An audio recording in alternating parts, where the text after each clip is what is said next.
stFrancisCougars.com. Watch live streaming action of Cougar Athletics and get the latest game write-up.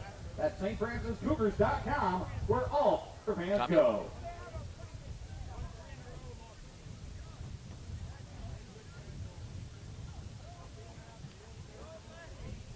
Sean, watch this kick from this kid. Well, I don't think the wind grabbed it.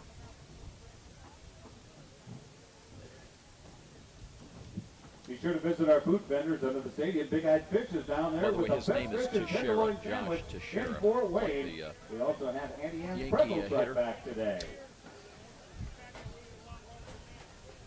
The University of St. Francis is proud to partner with Physicians Health Plan to bring you the 2013 Cougar football season. PHP, located on Jefferson Boulevard, offers rural health care options for students, families, and individuals. Copy. For all of your health insurance needs, visit www.phpni.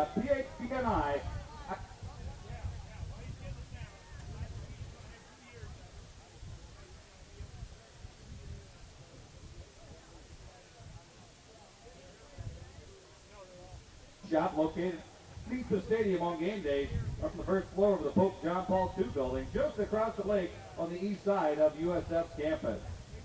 You want to spend half?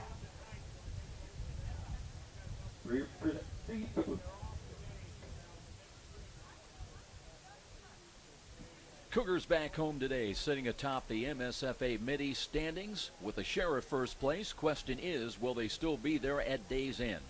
Hi, everybody. Welcome in to Bishop John M. Darcy Stadium. Along with former Cougar great running back Daniel Carter and Sean McBride, I'm Joe Parson. And a week ago, USF faced the Mid-States Football Association's top passing quarterback and held things pretty much in check, enough to take a 37-28 victory. Today, it's a new challenge here at home. It's a first-ever meeting in football with Robert Morris University. Eagles boast the league's top runner in Lamont Wims, who almost certainly, Daniel, will go over 1,000 rushing yards for the season. But the Eagles are certainly not one-dimensional. They also bring to Fort Wayne the MSFA's top pass receiver, Weaver, so it's an even more balanced offensive threat than to the Cougars than perhaps what they faced even a week ago. You're right, Joe. The Cougars defense will have their hands full tonight with Lamont Williams and Deshaun Weaver, both coming off a stellar performance in last week's victory over Taylor, where Williams rushed for 208 yards on 36 carries and punched in 3 touchdowns. Not to be outdone, Weaver added 11 catches for 176 yards and 2 touchdowns. As you've already stated, Williams is the conference leading rusher with 997.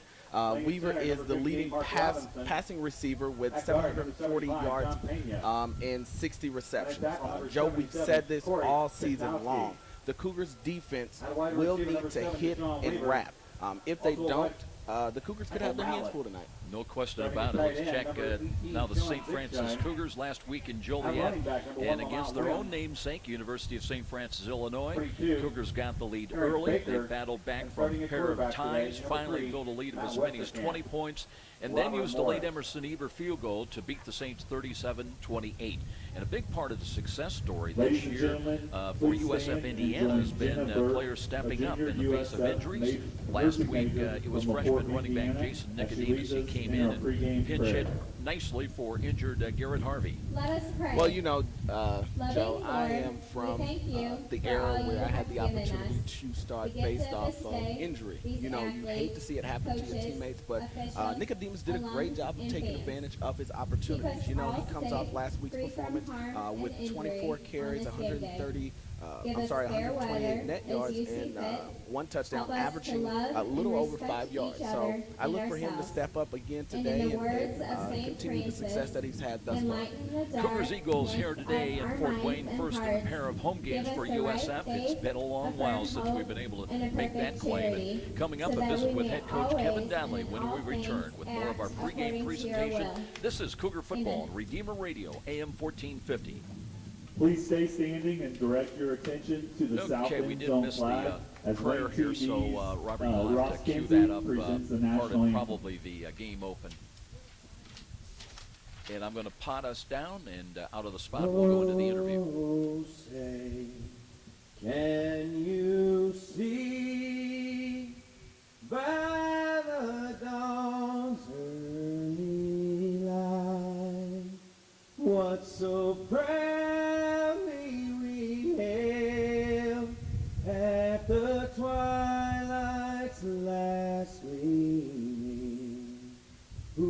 whose broad stripes and bright stars through the perilous fight.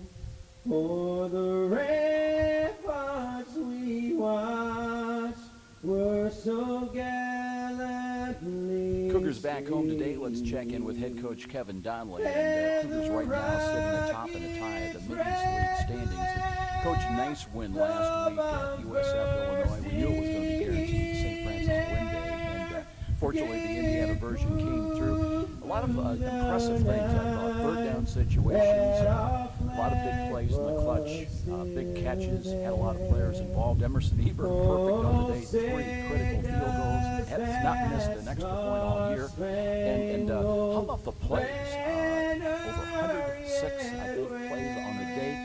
And I think over 30 more than the Fighting Saints. That's almost the first. That's unheard of. Well, offensively right now, the up-tempo is our football team being in great shape. Handled the fourth quarter strong. Offensively, 108 plays. That was 2 plays from the all-time record for plays in the game. And we went to the slowdown there, late in the fourth quarter. But we faced an outstanding football team in St. Francis. I thought he had one of the better quarterbacks and offenses we'll probably see. The guy has been to the Georgia Dome, beat Division I, so he's really played. At this time, it's the defensive unit Our for offense. the University of St. Francis Cougars. Miller and Harvey went out. We stuck right up. 6, Jake Allen. But we did. Jason Demas comes in, 18-year-old freshman, Cherubusco. 3 quarters, Event 40, 126 yards. Zach Bruce. Jordan comes in, as he Starting at outside does. linebacker, number 48, Devin Rush. Starting at an inside linebacker, number 31, Kyle I'm Matthewson. concerned. We're seeing a rash of ACL tears. And another inside linebacker, number 27, Corey Schools, when Durrell. we have the field turf. And it's an supposed to outside be linebacker, number forgiving, 33, Keith Harris. lessen the incidence of knee injuries. Starting at I'm quarterback, sure number we're 4, seeing Corey it. Stamp. Well, I think as wear Deshaun Lewis. these carpets, then I think the risk goes up. I think we initially put in it, and the rubber is soft and loose. We don't have that. But I think we're in the 10th hours. Francis Cougars. 6 or 7.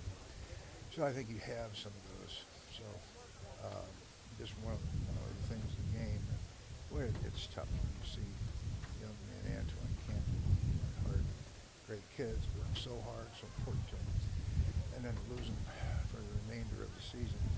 That's difficult, but it's we teach our kids.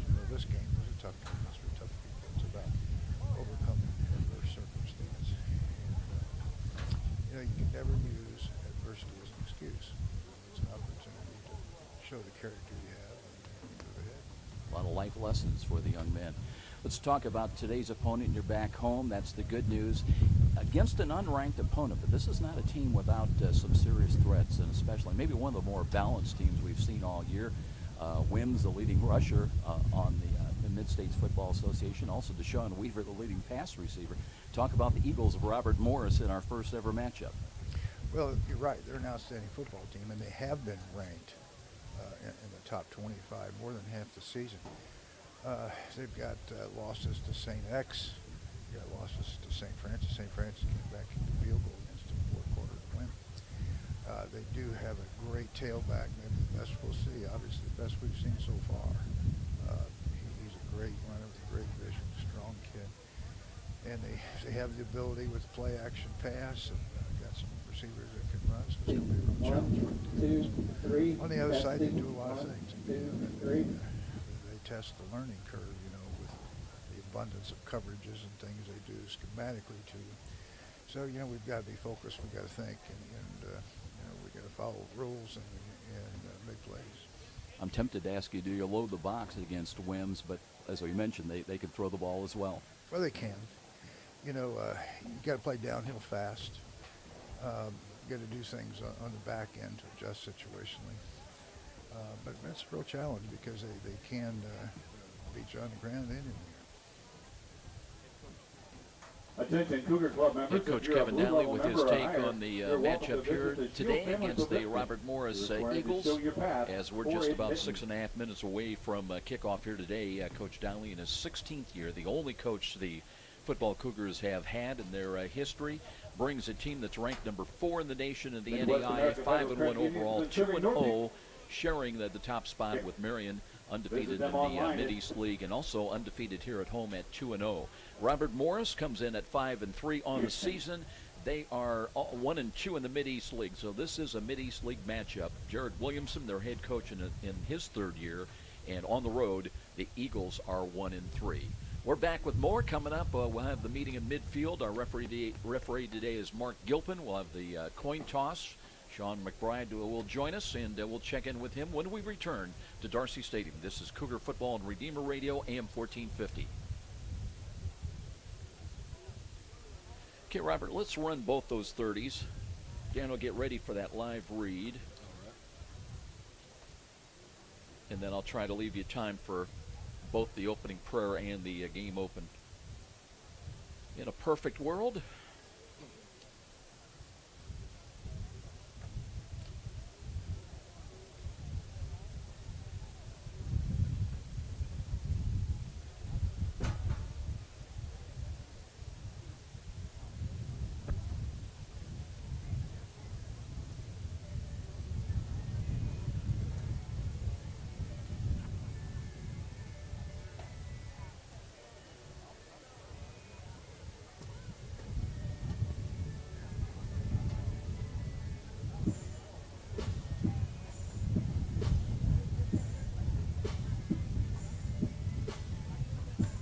.45 degrees here in Fort Wayne on the west side, and under cloudy skies. The big factor today, Daniel, is going to be winds. Winds out of the southwest at 21 miles an hour, and it's kind of a crosswind. We have a wind chill of about 37 degrees. Sean McBride will be telling us more about that because he's down in the brunt of it.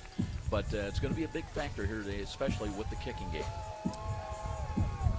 If you can hear this game, it is thanks to our communication sponsor, Dr. Todd and Mary Briscoe Family Dentistry. Their generous financial support helps make this Redeemer Radio sports broadcast possible. Need emergency dental care? Call Dr. Briscoe at 486-9950. That's 486-9950. Getting ready for the meeting at midfield and our coin toss coming up here momentarily. We'll hang around for that. Both these teams, as far as statistically, Robert Morris coming in averaging just over 27.5 points a ball game. They beat Taylor, as we mentioned last week, and spotted the Trojans a 14-0 lead, came back to win at 42-37. St. Francis averaging about 31 points a ball game, and of course, big win on the road in Illinois, and Joliet defeating the Fighting Saints of USF Illinois 37-28. Defensively, Eagles giving up about 24 points a ball game, USF 23, so very close statistically, Daniel. And again, in a game like this, certainly the Eagles with a lot of incentive, if you will. First ever matchup and coming on the road, but they've got some weapons, and USF has got to come focused. And you talked about it earlier. Tackling may be the key here today. You got to wrap up and you got to finish your tackles. Definitely. I think the win may play a factor in that they're bringing in Weaver, so that may be able to have them kind of maybe stack the box a little more since they have the win on their side with that. However, you know, we've said it all season, you know, hit and wrap, the fundamentals to football is what's going to make them successful. They've overcome adversity. You know, they're coming off last week's win where they had the leading passer, so I'm looking to see that they step up this week and do what they need to do in order to be successful in today's matchup. Watching Colin Carmen warm up earlier, and I use that term advisedly, he was, as you know, this field is laid out north to south at Darcy Stadium, and Carmen was kicking from left to right and from about the goal line, and when the ball would elevate and get to about the 35-yard line, it would take a hard left turn. The wind was just a big factor catching it. So we'll see if that could be a big factor here today. Mark Gilpin, our referee. Let's go down with the meeting at midfield, getting ready. Come on out, fellas. Go ahead and shake hands, introduce yourselves.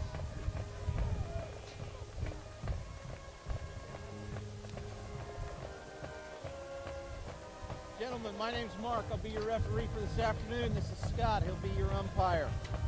Tim is our honorary captain today. Robert Morris, you're the visiting team. We will toss the point into the air. Tim will anyway. He will toss the point in the air. He'll let it hit the ground and he won't catch it. I want you to make the call loud enough for everyone to hear before we throw it in the air. Choice is heads is his choice.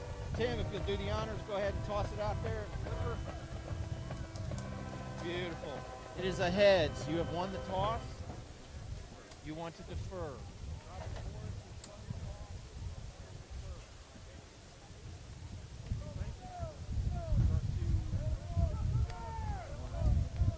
Which way do you want to kick, or which goal do you want to defend? Defend that, put your backs to that side. All right, Joe, the coin toss is over, and the Cougars will be defending the north end zone. Joe, you talked a little bit earlier about the factors today.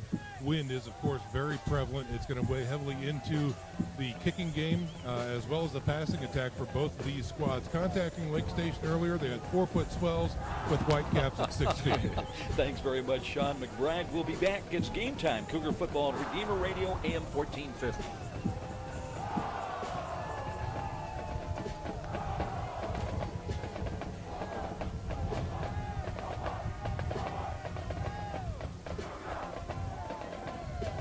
Gotcha.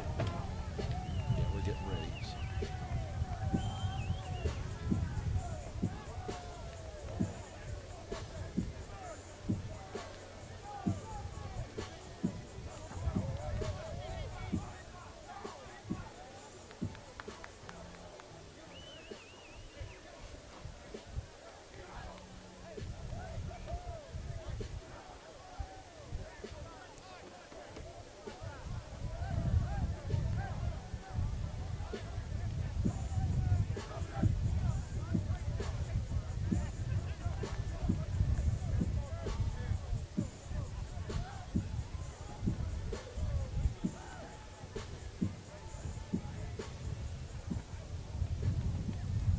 Welcome back in, everybody. Carter and Sean McBride. I'm Joe Parson. Cougars lost the toss. They will get Robert Morris deferred. They'll kick away from right to left. Cody Appenzeller is back deep along with Akeem Kelsaw.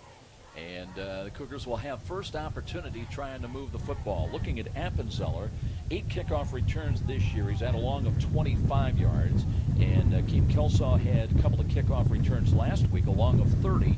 And for the day in Joliet, he averaged just over 20 yards a kick return. We will see, in fact, we're going to see a lot of holders down there for all kinds of kicks today, especially on extra points. And, well, that goes without saying, but on kickoffs especially. And we'll see what kind of a factor that the wind does, in fact, have here today in Fort Wayne.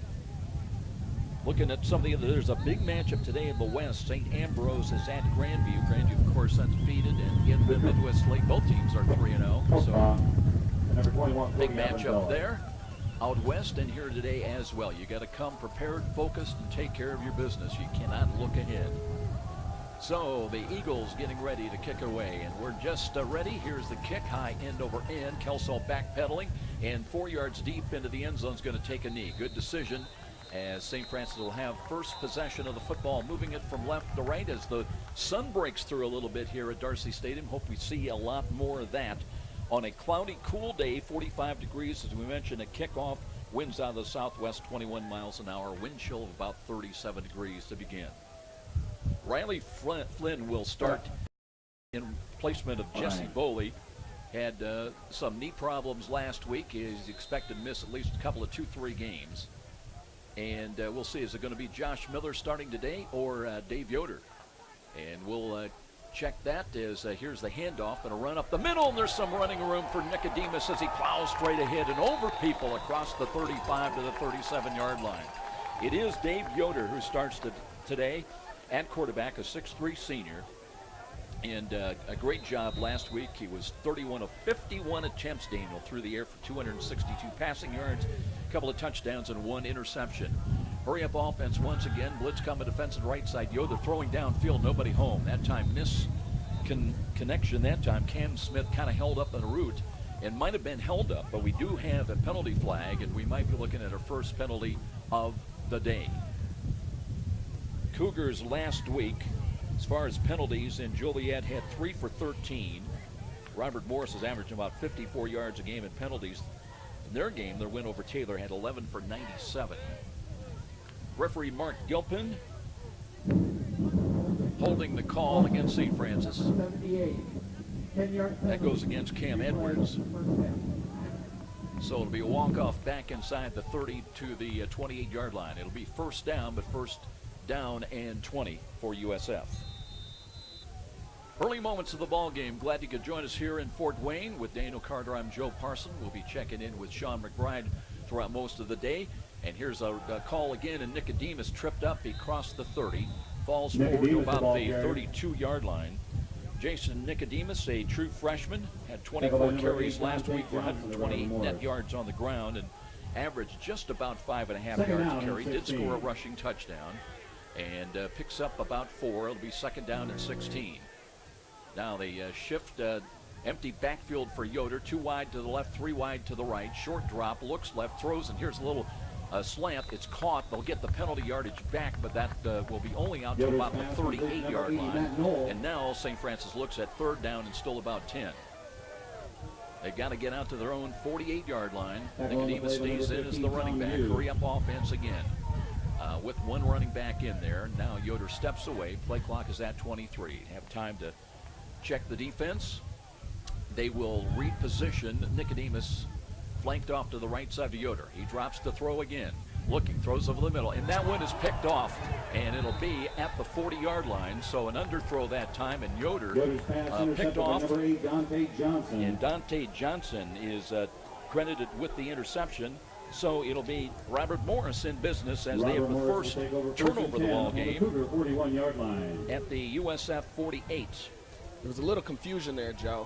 What happened was the nose went left and kind of twisted with the end, and it brought the linebacker in, which, kind of confused the offensive line, and they got pressure on Yoder, which forced that play a little quicker than he expected. So we'll see Matt Westerkamp now in to run the offense at quarterback for the Eagles. And he's got a little motion from left to right. That's Tyler Wharton. They'll run the ball with Wims. Wims off tackle to the right, and he's all the way down to the 35-yard line. This is an offensive line that averages about 277 a man. They start with Mac Robinson at center, Jonathan Pena and Connor Hart are the guards, Corey Chudnowski and Nick Williams are the tackles. That's a pickup of about 6. And with that run, Lamont Wims is over 1,000 yards now. Came in with 997. So the turnover, and the Eagles trying to capitalize. We have a scoreless tie, and it is second down and 4 for the Eagles. Warden in a little motion again off to the right wing. And Westerkamp looking to throw a short drop, looks near side. He's got to catch, and that's Deshaun Weaver. And trying to get away from does not. That's pretty good defense. In the open that time, Jarrell Holman had the coverage, and he's short of the first down stick by about a yard. Deshaun Weaver coming in, we mentioned, with 60 catches, 740 pass receiving yards. Last week against Taylor, 11 catches, 176 through the air, and a couple of touchdowns. Now, under center is Westerkamp. Looks to Wims, cuts to his left, dances inside the 30. It's down to the 28. It'll be a new set of downs coming up for the Eagles. Wims the ball carrier. Right down by number 31, Kyle Matthewson. Kyle Matthewson in there, credited in on the stop. Looked like they had the play stop. Wims did a great job on finding a hole, make one cut, and get back upfield.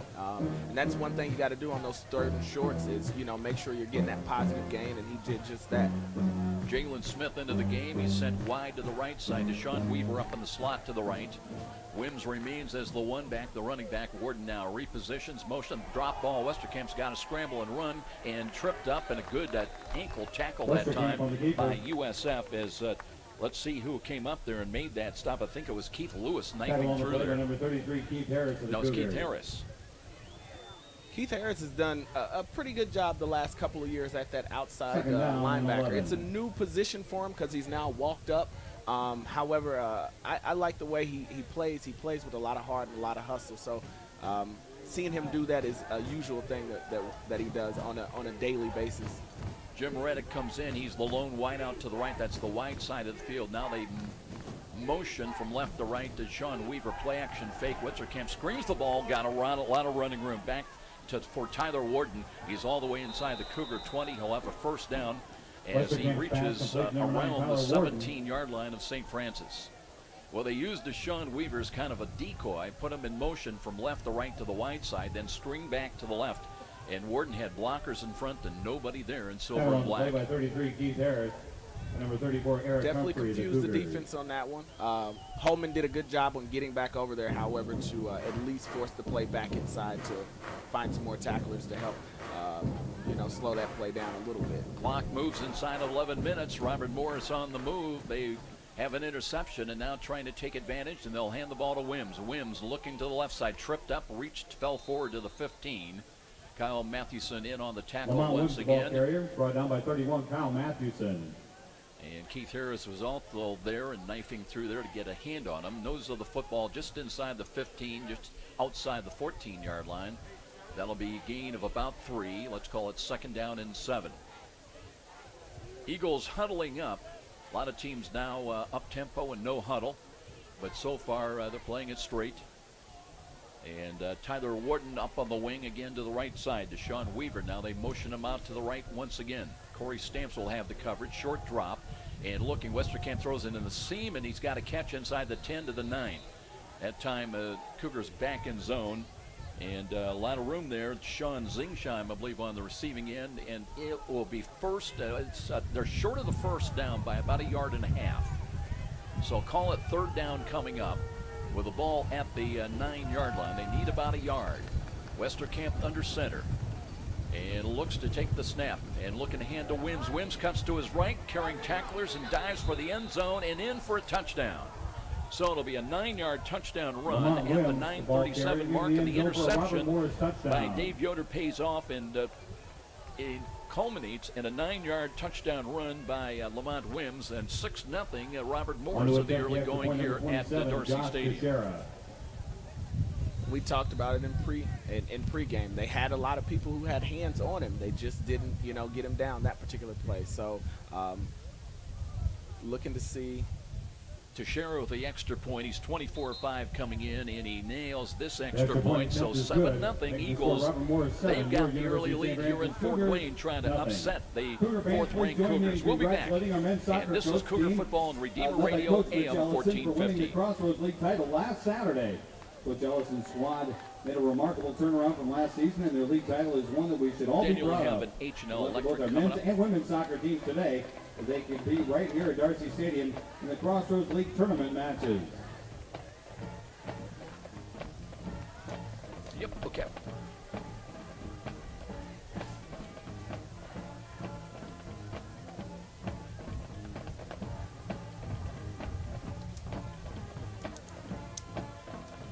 Back at Darcy Stadium, not the start that Kevin Donnelly was looking for by his Cougars. They're down 7-0. Let's get out and check in for the first time today with Sean McBride. Yeah, I tell you what, Joe, Robert Morris made it look very easy on that drive. Again, they had short yardage that time due to the interception, but a lot of different looks, a lot of different formations from Robert Morris. Really kind of confused the defense. They used a little misdirection. They end up with 7 points on the board. Back to you. So just the way we started the ball game, Kelsaw back and kick return along with Cody Appenzeller. Appenzeller's cheating up a little bit to the 10, not expecting a deep kick.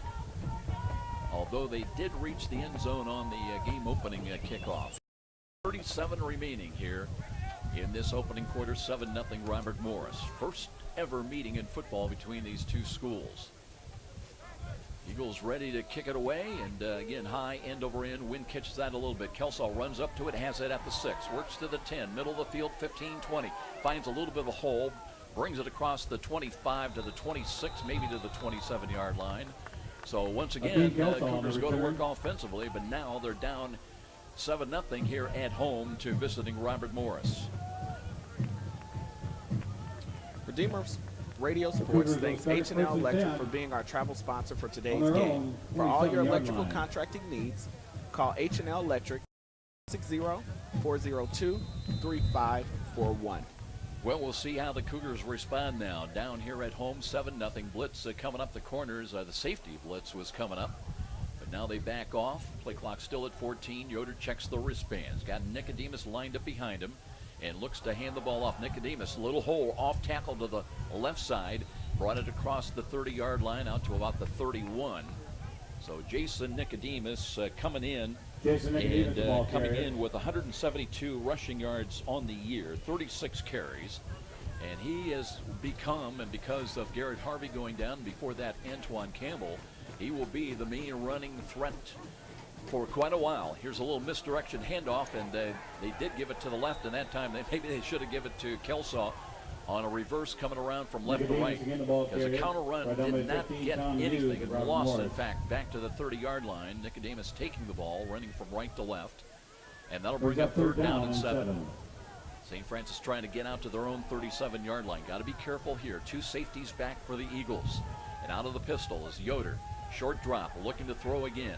Looking, steps up, looking, lancing, throwing. Now he's got a catch for a first down. That's Kelsaw. And up across the 45 to the 47-yard line. And that's threading the needle nicely by David Yoder. And that play results in a Glenbrook dodge. First and 10, USF at their own 46-yard line as the clock stopped while they moved the chains at 8:27 remaining in this first quarter. So that's some positive momentum. And Daniel, you know very well as a player, you need a little success to breed success. Definitely. It's kind of like Aaron Knight up on the slot to the right side. And a little motion left to right by Kelsaw. Sets up on the right wing now. Here's the drop by Yoder, looking to throw again. Throws it as far as he can, and there is Aaron Knight. Did he come up with it? No, he could not hold on. He was hit late on the play, knocked away. As he almost had a great, that was Mo Al-Masri that had the coverage. Brings up second down and Knight does hold on to a lot of those, but that time it was knocked away. Maybe the turf knocked it away as well. I thought he had it. I believe when he hit the turf, it kind of jarred it loose a little bit there. Second down and 10. Cougars just short of midfield. Their own 46 stretch handoff. Here's Nicodemus. Cuts in the middle of the field. Gets to the outside. Tripped up. Regains its balance. 40. And down to the 36-yard line. Nice run by Jason Nicodemus. As coming over to make that stop. Again, the result of that play Eagles is a got a stop that time by Dante Johnson. But boy, Nicodemus, nice balance for a big fella. Listen to that, to a 5'9", 200 pounds. He looks bigger than that. And a new first down, set of downs for USF. Nicodemus again into the secondary and runs over the safety inside the 25 down to about the 23. Did the ball pop free? I think they're going to rule it down on contact. Nicodemus is an exciting kid. He really reminds me of Taylor Veek. He has that great balance, but he also has some shiftiness in him to make tacklers miss as well. Yoder ready to go to work once again. Brings the Cougars up to the line of scrimmage. Now backs away. Play clock at 18. 7-0 Robert Morris in the early going, but USF beginning to put something together. Now they got 2 wide to the right, including Seth Stewart. Here's a handoff, and that time pretty well defended by the Eagles as Nicodemus did not get much. Ben Black closed down on the play. Had 3 tackles in the quarterback hurry last week against Taylor. Angel Parker, number 15, and they'll call it no gain. It'll be second down and 10. Hurry up offense once again. Nicodemus is flanked to the left of Dave Yoder onto the gun. He looks right side, throws. He's got a catch and a drop ball. Cam Smith trying to run before putting it away. And on a day like today, especially Daniel Carter, you've got to be a little bit extra with securing that football, because that wind's going to kind of whiffle the ball a little bit coming into you. You may not see a lot of tight spirals. And those hands are probably pretty cold as well, so you need to make sure you secure it and then run. Now, you know everybody wears a glove nowadays. Here's Roder throwing again. He's got to catch Kelsaw, but wrapped up inside the 20. And maybe gets a couple of yards on forward progress to the 18. It was third down and 10. That play will get him about 5, maybe 6. So it'll be fourth down, let's call it 5. Dustin Underwood was in. He caught a touchdown pass last week from his tight end position. Robert Morris, 18-yard line. The Cougars will not bring in Emerson Eber. They will go for it. They need 5 yards with the ball on the 18 to convert on this fourth down call. Yoder again out of the gun, giving ground, looks, step, throws over the middle. He's got the drop ball again by, that time it was dropped by Matt Knoll. So 2 drops on this series, and that one maybe cost him a chance to have a chance at a touchdown. So a fourth down stop, and it will be Robert Morris with the ball back at their own 18, still leading it 7-0. You know, that's really unusual for Knoll and Smith. So yeah, I'm pretty sure they're going to huddle up the offense down there and you know, tell the guys to get their heads in the game, get a squeeze on the ball, and then run. 6:21 on the clock. Still 7-0 Robert Morris. Wims sets up as the running back. He's lined up about 8 yards behind Westerkamp. Matt Westerkamp, a 6'3 junior, comes in with 1,529 passing yards. Play action fake, wants to throw the ball, and does have a catch on a crossing pattern. It'll be a first down. So a nice execution. Sean Zingsheim, a 6'4 junior. He's a tight end, and they hit him. He goes 243. And one play and one better field position now for the Eagles. They've got it at their own 33-yard line, just like that. Again, they're strong to the right side. Stretch handoff. Wims looking for running room to the right. Got across the 35 and to the 35, and that is going to do it. So the Cougars trying to key on number 1, Lamont Wims, 185-pound junior, just a little guy at 5'8". Sorry, Daniel. 36, Jake Allen, the Cougars.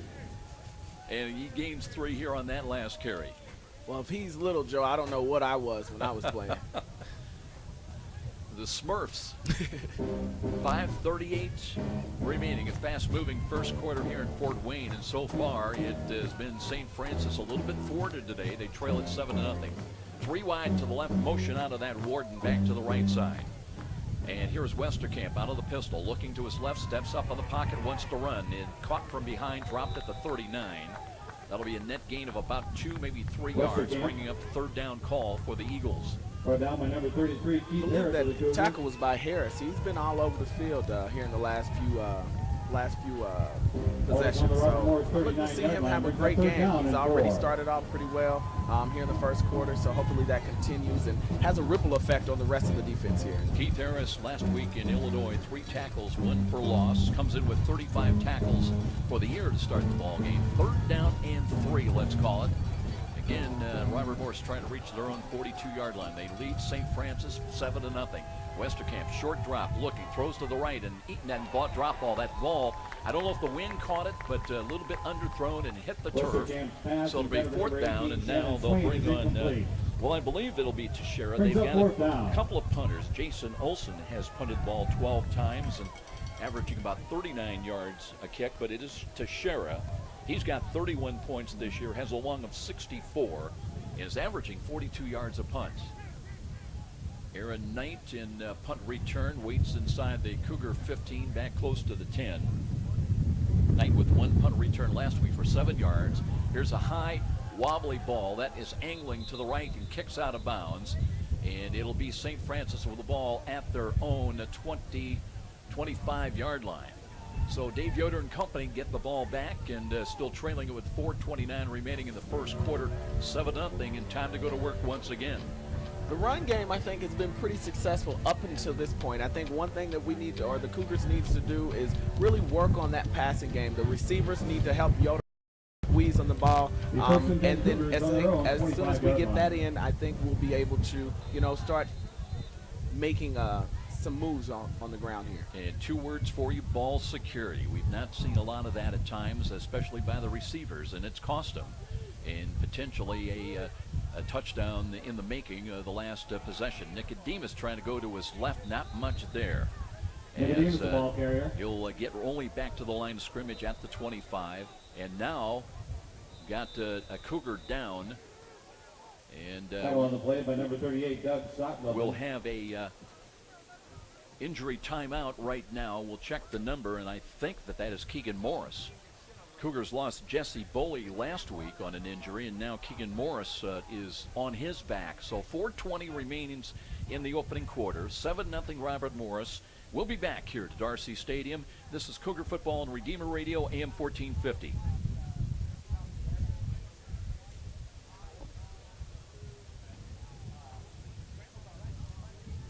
Gotcha.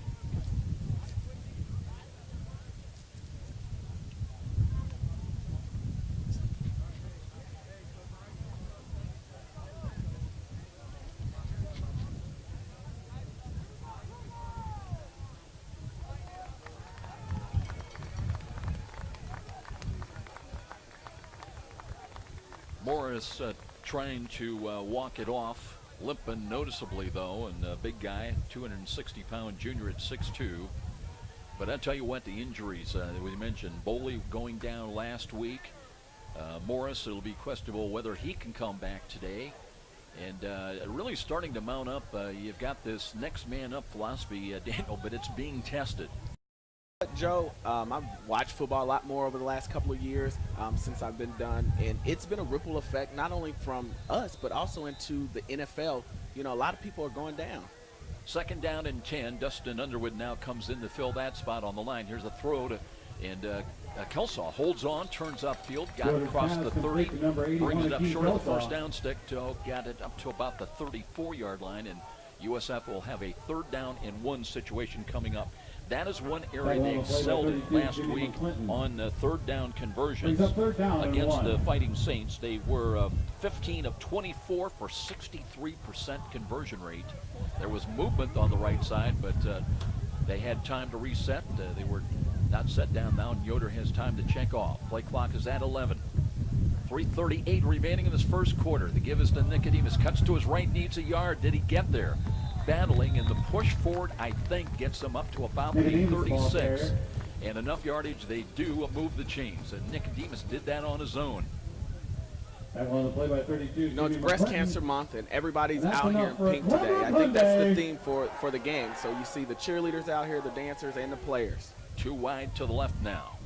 Cougars from their own 37. Again, they give to Nicodemus, stacked up initially, and then he busts through, dragging a tackler with him up to the 39-yard line. Area brought down by number 8, Dante Johnson. Seen a lot of Dante Johnson. He's listed as a backup, but leads them. Daniel coming in with 79 tackles to start the day and 3 for loss. Last week against Taylor, 9 tackles, 1.5 for loss.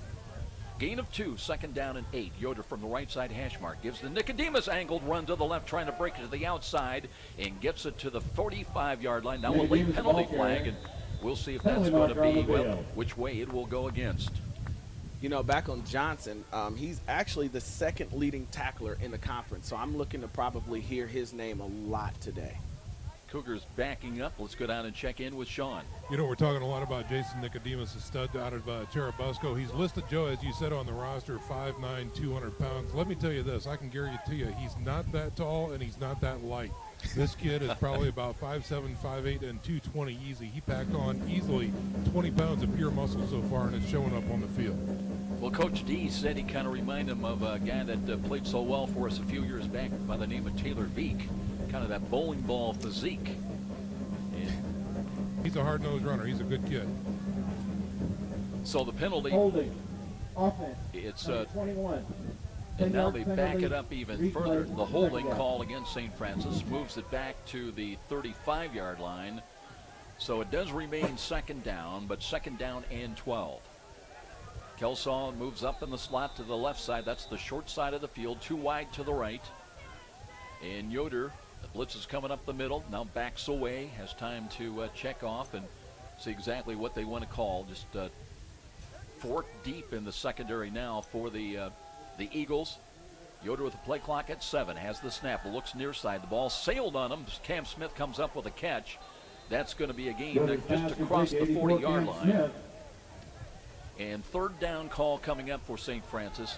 And that's a case where the wind, I believe, impacted that throw a little bit. It waffled on him, but Smith that time able to keep control of the football. Third down and 7 with just over 2 minutes remaining here in the opening quarter.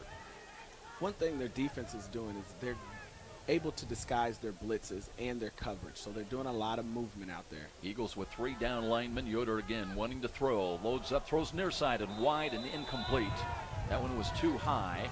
Yoder's pass intended for Cam Smith is incomplete. So Cougars fail on third down and long, and with 1:54 remaining, they'll have to bring Colin Carmen in to punt the ball for the first time today. Carmen last week in Joliet, 3 punts. He averaged over 45 yards a punt, had a long of 54. Looks like Deshaun Weaver will be back in punt return. He had a couple against Taylor last week. He had a long of 6. And Carmen, here's the snap.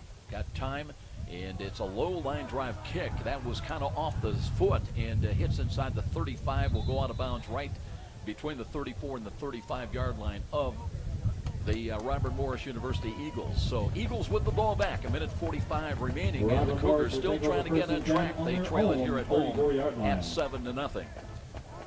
Let's go down, and Sean McBride has got this update for us. Yeah, talking about left tackle Keegan Morris, who was brought out of the game. They taped up his ankle, got a thumbs up from the trainer, so I would look for Morris to get back in the game. That's very encouraging news. Thank you, Brian, for that update. And here we go. Jalen Smith into the game, wide to the left side. Matt Westerkamp, who is completing 60% of his passes on the year, has got Warden in motion from left to right. Look, stretch handoff. Here's Wims looking for running room, won't find it. No hole off to the right side as the Cougars crashed in on there. Pretty good defense that time and stopped a maybe for a loss. Defensive line did a wonderful job getting penetration. You know, it slowed up their offensive line and allowed the linebackers to get in there and make that tackle. And Zach Bruce was there as well. That's about a half a yard loss. Play action fake and a roll to the right side. A throw on the run. They've got a catch. And it'll be a gain out to the 40-yard line. I believe that was Zingsheim once again, the 243-pound junior 6'4" tight end. So it'll bring up 3rd down and 4 as the Eagles try to reach their own 44-yard line. Daniel, looking on 3rd down conversions, Robert Morris was 7 of 17 against Taylor last week for 41%. That's pretty decent. For the year, they're at about 35% completions and execution conversions on 3rd down. 3rd down and 4. Clock moving inside of 1 minute. Now they've got mass shifting around, and they've got 2 protectors back there. And here is Westerkamp looking to throw and incomplete. And is there going to be a penalty flag? There is not. Zingsheim was looking for one, but no penalty. And that was Taylor Brown, I believe, was pretty good coverage. And it'll bring up 4th down. He was on his hip. He played the ball. Great coverage there. So Teixeira will punt the ball away. Clock stopped on the incomplete pass with 31 seconds and change. 27, Josh Teixeira. And Aaron Knight in punt return inside the USF 30. Inside the 15-yard line, back around the 10, in fact. Expecting the wind to catch this one. And the kick is away, high, spiral, beautiful kick. Aaron Knight calls, fair catch, runs up to it and makes the catch. And that was not an easy catch. Ball was kind of nosediving a little bit, and it'll be St. Francis 1st and 10 at their own 28-yard line now with 25.1 seconds remaining in this opening quarter. You know, Joe, it takes a special person to catch punts. I could never do it. I was not I was not the type of person that wanted people rushing down full throttle and then try to make an attempt of catching a spiraling ball dropping into your arm. Cougars work 1st and 10. Seth Coate makes his first appearance of the day. He's wide to the left side. Yoder started today at quarterback. No Josh Miller. He has been having problems with an ankle. They'll run the ball to Nicodemus, and he keeps his balance and evaded a would-be tackle in the backfield. They had a shot at him, a Ryan Turner Norman. Slowed him up a little bit, but Nicodemus able to get at least about 2.5, maybe 3 yards, as that is going to be the final play of this first quarter. It will be 7-0 in favor of the visiting Robert Morris University Eagles over the number 4 ranked Cougars. And this is Cougar Football on Redeemer Radio, AM 1450. Cougar fans, it's time for the Midwest America Federal Credit Union football toss. The cheerleaders are getting ready to toss some footballs into the stands. If you get one with Coach Donnelly's signature on, bring it down to the Cougar Club table under the stands. We've got a great prize for you.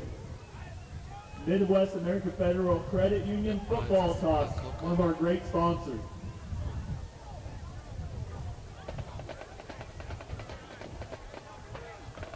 Love that spot. Very creative, very different. 7-0 Robert Morris. And the Cougars trying to get untracked here. They've been a little bit up and down, Daniel Carter, and having a couple of shots, but some drop balls earlier in that first quarter kind of cost them a chance to get into a tie.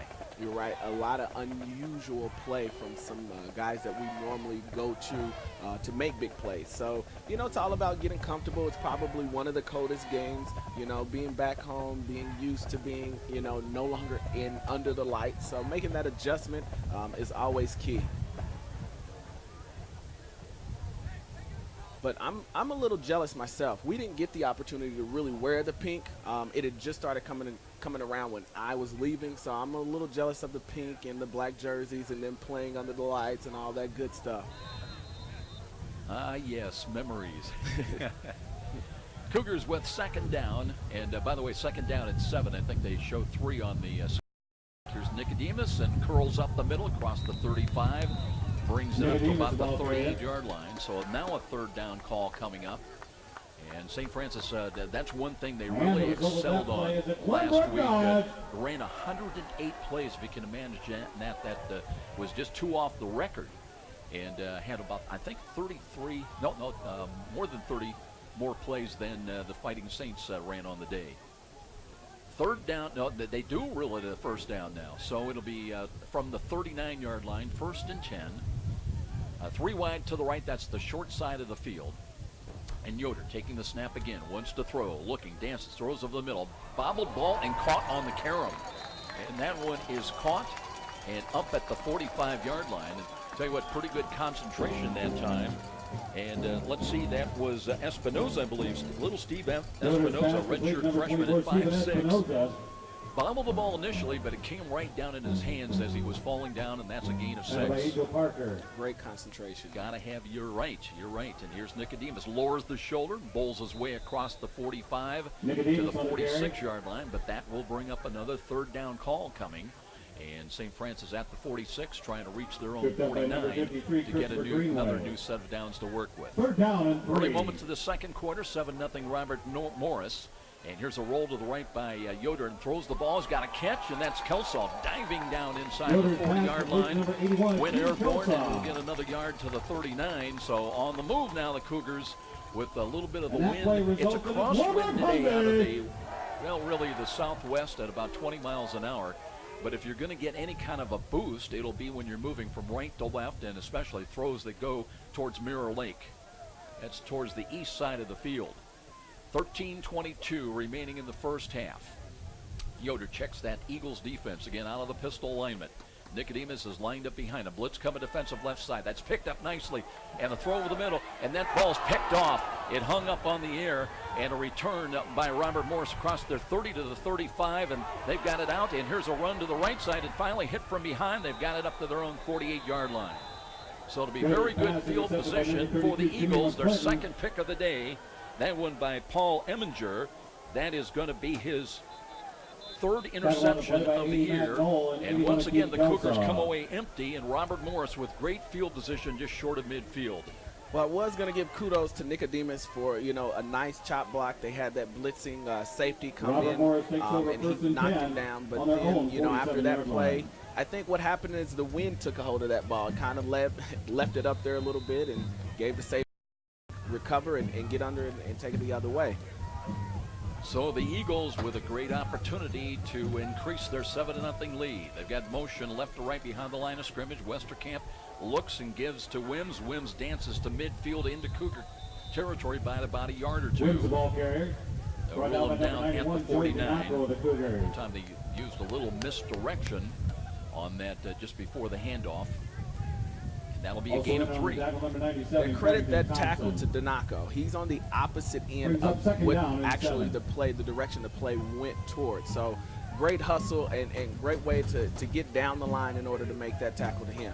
Cougars trying to shuttle in fresh troops. Zach Bruce stays in there, right defensive end. He kind of splits out a little bit, more of a linebacker spot. And meanwhile, it'll be Westerkamp as he backs away. Got his team up the line of scrimmage and ready to put the play in motion again. Wants to throws to the left, got a catch. That will be forward progress to about the 45-yard line. So a 3rd down call coming up for the Eagles. And they're just going, really reading the zone where the Cougars are. And they've got the little wide outs just going down and turning down, sitting down a little bit, and a little pitch and catch. 3rd down and 2. And Wims again getting the call, and he's got the first down as he rolls to the 40-yard line of USF.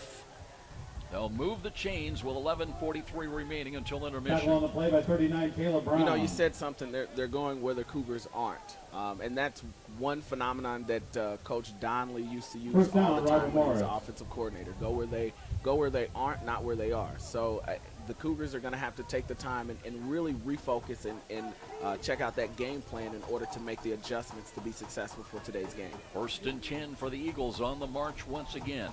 They've got an offset eye, offset to the left side.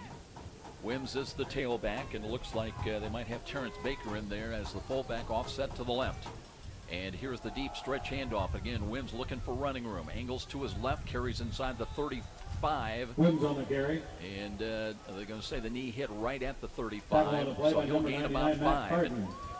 Lamont Wims, a good job. You know, runners have got to run where there's a Also in hole, on the and tackle for the he's Cougars, had number 25, patience. Jerome Holman. He has recognized and allowed his offensive line to open up some holes for him. Second down, Right, 5. and that's probably why he's the #1 rusher in the conference, is because he has that patience and he has the ability to make holes and find them. And he has a good offensive line. Same formation with that offset eye to the left. Now they reposition the running back and the fullback, that is. And again, they go to Wims, this time off tackle to the right, and he's into the second level down to the 26-yard line.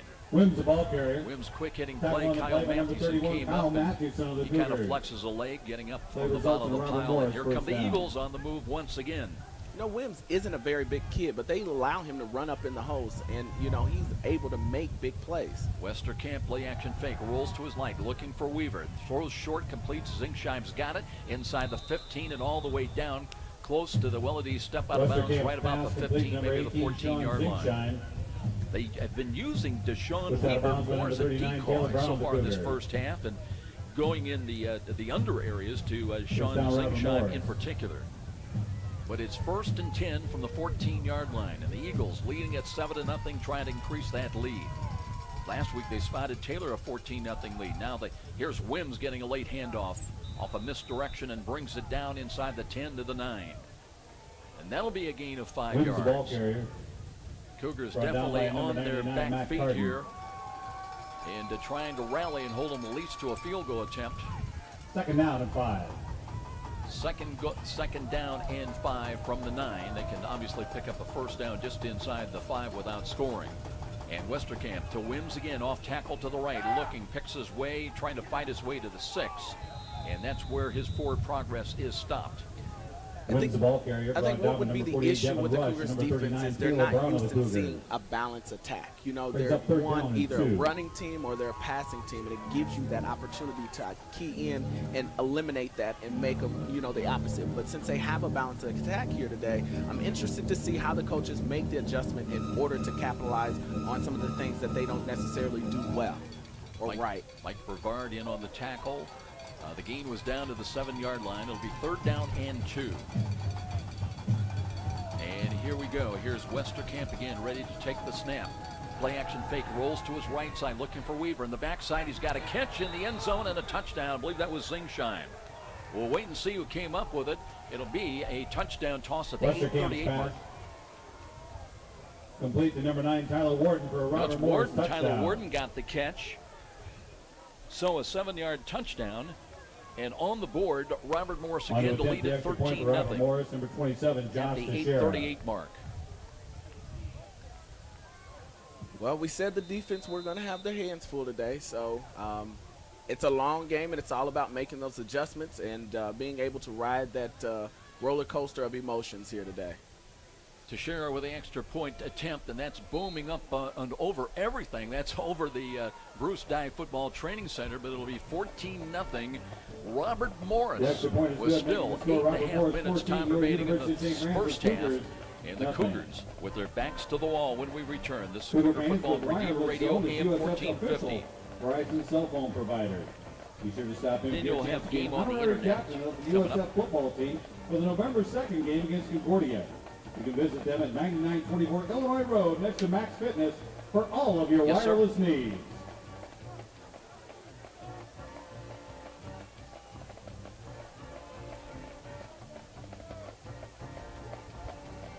Kicking off for Robert Morris, number 27, Josh Teixeira. Deep for the Cougars, number 81, Akeem Kelso, number 21. Cougars slow out of the Cody chute here Appenzeller. today. 2 Dave Yoder interceptions have paved the way to 2 touchdowns by Robert Morris. They lead the 4th-ranked Cougars 14-0. Let's go down and check in and get this report from Sean McBride. Yeah, real fast, Joe. You talk about strategy, and you guys are nailing it right on the head here. You know what really starts it out is that the big uglies up front for Robert Morris doing a fine job, not only opening holes on the run, but giving good pass protection as they've been able to dink and dunk it all the way down the field for a score. No question about it. So this time the Cougar kick returners working from right to left. Well, I tell you what, Teixeira has shown a live, powerful leg. kick attempt. Not many of them clear everything in that south end zone. Somebody want to go get that ball? Here's a short kick, and there you saw the wind pick it up and hold it up. It went out of bounds. That'll be a penalty. So USF is going to get pretty good starting field position to start this drive. Even when you're not able to make it to the University of St. Francis football game, it can be right at your fingertips. Redeemer Radio is broadcasting every Cougar football game. Just go to redeemerradio.com and click on Listen Live. Find out more about the Dwenger, Lures, CYO football game carried on Redeemer Radio as well as great Catholic. With redeemerradio.com, you'll never miss another Cougar football game. Sean says that football's on the tracks. I guess we'll just have to chalk that up another day. I think I'll run over there and have it as a memory in my office. Let's hope they got one or two more. Wes Hunsucker has checked into the game now at quarterback. So Hunsucker, who is 5 of 11 through the air, and a couple of touchdowns. And Nicodemus will stay in as the running back. Josh Miller has been starting of late, has not played all that long because he's had an ankle injury that's kicked up and been a problem. Yoder's been very successful coming off the bench, but today's starting not as the same kind of a success. Some kind of a little delay. The officials talking. They've not. I think they're trying to find a ball, Daniel. Maybe that was the only ball. And Kevin Donnelly coming out too now and want to talk to one of the officials. You know, he's very, very persuasive there. Has a way of getting his point across, doesn't he? I would agree. Hunsucker not happy about something, was going back to talk to Mark Gilpin about it. Here we go, though. And Hunsucker now will check off. Play clock at 8. Hunsucker taking a look now, ready to take his first snap of the ball game, trying to try his luck, and gives to Nicodemus.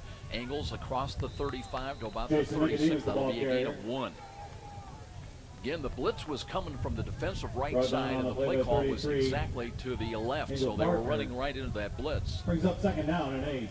Had maybe an opportunity to change the play right before the snap, but ran it for a gain of, now they say a gain of 2. Hunsucker again, blitz again coming up the middle. Hunsucker loads up, throws to the right. That's a ball on the numbers that time and caught at the 40-yard line. Holding on is Matt Noel, I believe, on the catch, or is that Monty McDowell? Hunsucker's pass. I think you're right there. Monty McDowell. Monty McDowell on the catch. That is his Brings up third down 6th catch of the to year. go. And the clock moves inside of 8 minutes now, and 3rd down and 4 coming up. USF trying to come up just short of their own 45. Blitz across I wish we would snap the ball. You know, that's the thing where the center, Zach Reiner's got to recognize when they're either late getting proper men, a number of men off the field. And high snap, Hunsucker's got it, lofts the ball near side. Knight's got it. Will he get the first down? He backpedals up the midfield. He's got it. Boy, Knight, they had him wrapped up pretty good, but he kept the legs churning and backpedaling all the way for a Cougar first down to midfield. I agree. I wish they would recognize that a little quicker, so that way it gives you a free play. You know, why not take advantage? Even if you fumble, even if you throw an interception, you get that play right back. Ball spotted now a yard into Robert Morris territory. Cougars really could need a score before halftime. Here is Hunsucker, sets his feet, throws as far as he can down the right side, and just overshoots the intended receiver. Cam Smith got a right hand on it, but just a little bit too long that time. The wind caught it and incomplete inside the 10. That win, as we said, it's definitely going to be a factor, and it's going to be one of those days where, you know, putting it right on the money, you can't lead them too far because the wind's going to take it. And of course, you have that chill, a little chill out here. So allowing players to warm up and get used to that is always key. Daniel, it's a gusting wind, so sometimes it helps you, sometimes it hinders you, and you don't know which on any given play execution. Clock stopped with 7:11 remaining. Play clock at 12. Hunsucker checking off now.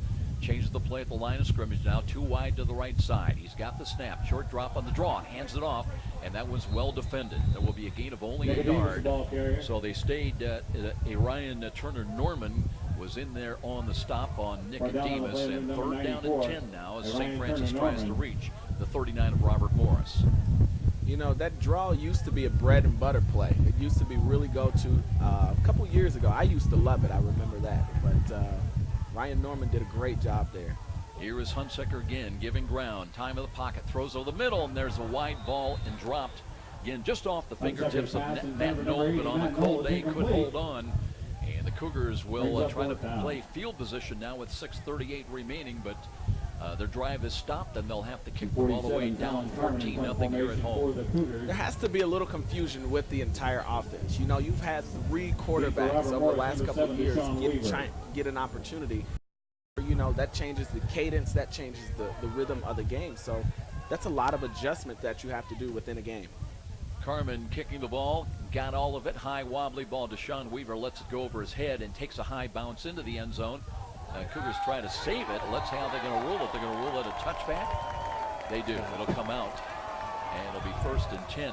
Tell you what, that was a pretty good play down on the ball by Corey Terrell, wasn't it?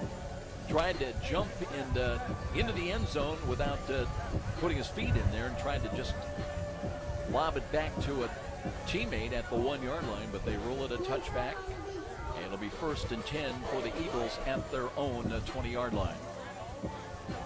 You know what? I think the fans are more into the music than they are the game. You know, the Cougars have to do something to turn it around in order to get the fans into it. It's cold. You know, they came here to watch the game, not kind of watch you guys sleep out there.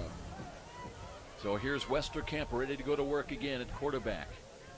As the play clock at 11, he checks off. Wims is the running back, lined up directly behind him. Waiting for that snap and hands to Wims. Wims just lowers the shoulder, but gets only about a yard or two. But second effort, they're not blowing the whistle, and he's all the way up to the 25-yard line. They had him at the 21, but everybody just went for a ride as the pile pushed forward. And you know it wasn't Wims at only 185 that he's getting a lot of help from up front from guys like Mac Robinson at 259 and Jonathan Pena at 343. One thing you do, you pick your feet up and you just go for the ride there. You don't want anybody rolling up on an ankle there. Gain of 5, 2nd down and 5. 3 wide to the left this set. Westerkamp looks to the sidelines to see what play they want to execute. Has 1 wide to the short side to the right. Waiting for the snap again has got it. Wims trying to turn the corner and into the second level, and Powers lowers the shoulder. He's got a 1st down to the 30. Again, took a hit, absorbed that at about the 28. They couldn't bring him down, and they'll move the chains. It'll be continued possession by the Eagles with 5:32 remaining in this first half. And 28 Corey Terrell, the Cougars. USF has been victimized by a pair of interceptions. First Both down, have Robert turned into Morris. touchdowns, and Robert Morris leads the 4th-ranked Cougars 14-0. Under center this time, Westerkamp's got motion right to left. They'll hand the ball in a sweep coming left side and some running room as Corey Rogers, a true freshman at, get this, Daniel, 5'5", 143. Hey, sounds about right. I think I was about 145 soaking wet coming out of high school. He gains 8 yards.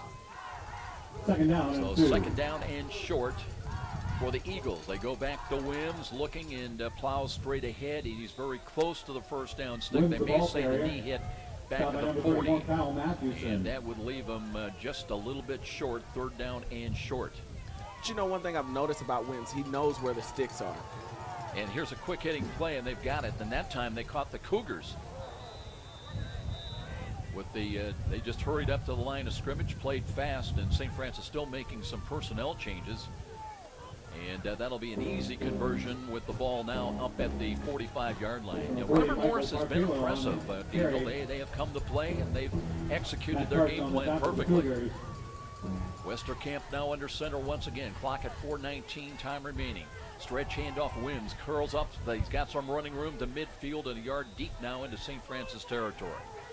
Nice tackle by Wims the ball carrier, brought down by Eric number Humphrey 34. there. But Wims Eric did a good Humphrey. job getting, you know, it's 80% into the hole and then 100 out. He did just that. Brings up 2nd Patience. down and As soon as 4. he got in that hole, you saw him kick in a different gear. And you're right, and Robert Morris now has kicked it up a little bit of a notch. Here's a play action fake and a roll to the right side. And Westerkamp will run and out of bounds on the near sideline, tries to get what he can, and cuts to about the 49-yard line of St. Francis. Really didn't gain all that much. Again, that time they were trying to go with a pass down deep. Not there in Westerkamp, who has carried 55 times for just 37 yards. Last week against Taylor, 9 runs for 13 yards. Third down and 4. Third down and 4. Here's really a pivotal point of the ball game. Already down 14-0 with 3.5 minutes remaining in the first half, and you really need a defensive play. Weaver sent wide to the left side. And Westerkamp taking a look. He's got a trips package out there to the wide side. They may talk things over, and they will. The play clock was getting ready to run down. So a timeout with 3:17 remaining in this second quarter. 14-0 Robert Morris. And a third down call coming up when we return. This is Cougar Football on Redeemer Radio AM 1450.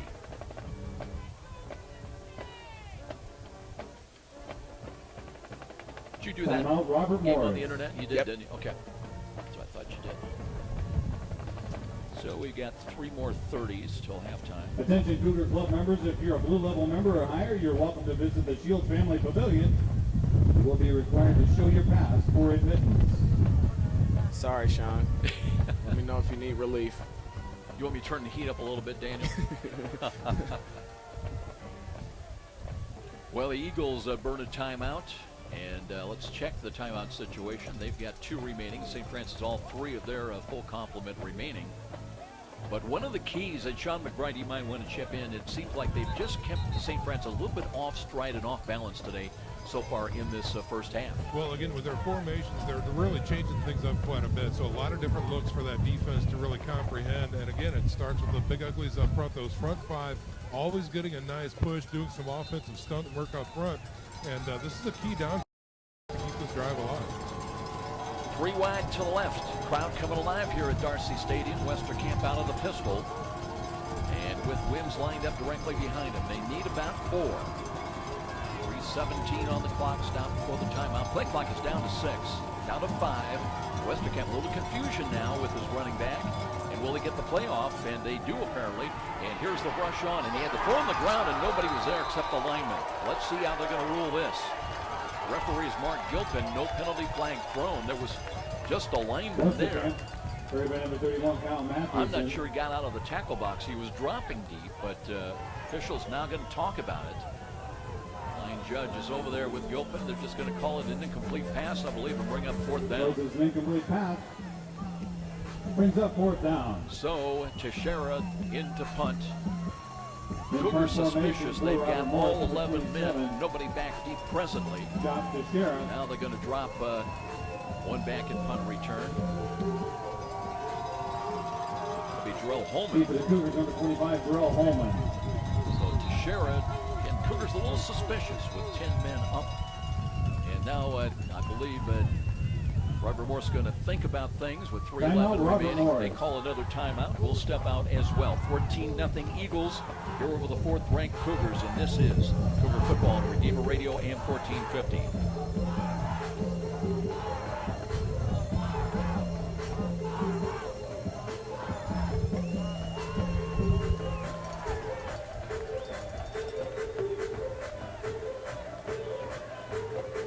We just don't look sharp. A little bit off. This is one of the coldest games, though, right? Got to get used to that, though. Yeah, it's not going to get any warmer. Not at all.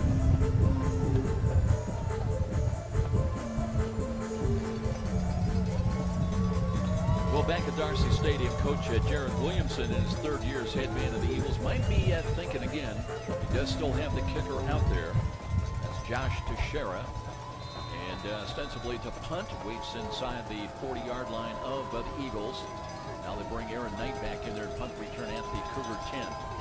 14-0 Eagles. High snap, but Teixeira's got it and blocked. That one by one of the Cougar defenders, and USF is going to have the ball at the 31-yard line of Robert Morris, and now a break for USF as they'll get the ball. Blocked by number 97, Carrington Thompson with the block, and USF makes a play. 3 minutes and 2 seconds on the clock, and they'll have 10 at the 32 of the Eagles. Carrington, local kid out of Snyder, did a great job getting penetration, putting his hands up and batting that ball down. Pretty exciting play, got the fans on their feet as Tony Moore was doing his typical emotional part to it as well. Gave the fans a little something to cheer about here right now. But can they finish now? They trail at 14-0. A touchdown right now would be absolutely huge. So here's the screen, and they actually did fake the pass, and it was a handoff. Nicodemus angling to his right on a counter run, and picks up a couple yards just inside the 30-yard line. Let's call it a gain of 3. And second down, exactly 3 minutes remaining in this first half. Knight to the short side, the lone wideout out there. 66, Tyler Wright. And here's Hunsaker rolling to the left side, throws out, pattern. He's got Knoll. Nice move to the inside, and stays in bounds at the 20-yard line, and that's enough yardage for a Cougar first down. Nice move by Knoll, but that corner held on to that leg. He wasn't going anywhere. It gave the rest of the defense an opportunity to get over there and help secure that tackle. 2:37 on the clock. Cougars hurry up mode right now. Nicodemus, the running back, lined up behind Wes Hunsucker. 2 wideouts to the right, and misdirection. Here's a carry by Nicodemus. Turns, powers his way inside the 19, gets it down close to the 17-yard line. Down to number 94. Hey, Ryan Turner Norman. I feel like there's a bit more urgency here. The Cougars know that their backs are against the wall, so they're clawing out right now. Seth Stewart checks in. He's up on the slot to the right side. 2 wide to the left to the short side. Here's Hunsaker, throws near side, low ball, and that one's dropped by Cam Smith. And when's the last time you've seen him drop 2 or 3 balls in a half? Number 84, right. Cam Smith is incomplete. Very, very unusual for him, and you can see the frustration in his reaction to that particular play. But like we say all the time, football is a long game, and it's all about riding that emotional roller coaster and being able to come back the next play and play that. Got to have that next play mentality. 2 wide either side of the field now on 3rd down and 8. Hunsucker, long count from the line of scrimmage, backs away. Still 12 on the play clock. Checks to the sidelines. Knoll stays in wide to the left. And Knight up on the slot to the right side. Here's Hunsucker looking left side, throws the ball. He's got to catch Knoll. Gave ground. Did he have it down to the 12? And needed to get inside the 10. So it'll bring up 4th down. Cougars, will they go for points on the board with Eager? Or are they going to try to run a play here? We'll find out momentarily. You know, in that last play, Joe, I don't get an opportunity, or I don't talk about the offensive line as much as I should, but they did a great job on picking up that blitz. They brought 2 of those middle linebackers, and the O-line was able to sort that out and get them picked up, and gave Hunsucker time to get that pass out there to Knoll. 4th down and a short 3. Cougars have got it at the 12. Well, offside would give them an automatic first down, but they reposition Akeem Kelso now, and Hunsucker throws to Kelso. He's got it at the 5 and a touchdown. Akeem Kelso from 12 yards out at the 111 mark, and finally the Cougars on the board and in position to cut that lead for the Eagles in half. You know what, Joe? I think we said a couple of weeks ago that Kelso was one of those names that we hadn't heard much about over the last several weeks. Here since then, he's been making sure that his name has been out here, and he did a great job getting open and taking that thing in for the touchdown. So kudos to him. Way to Hunsucker to see that and get it to him immediately. For Wes Hunsucker, that's his 3rd touchdown pass of the year. Right-footed kick. Eber has been perfect on the year and remains perfect. 14-7 with 1:11 on the clock. We'll be back in 30 seconds. This is Cougar Football on Redeemer Radio, AM 1450. Dentistry. This is an important reminder that toothaches can start in a variety of ways. If you find yourself suffering from a toothache, call Halfdent at 1-800-TOOTHACHE. Halfdent, the official dental provider for USF Athletics.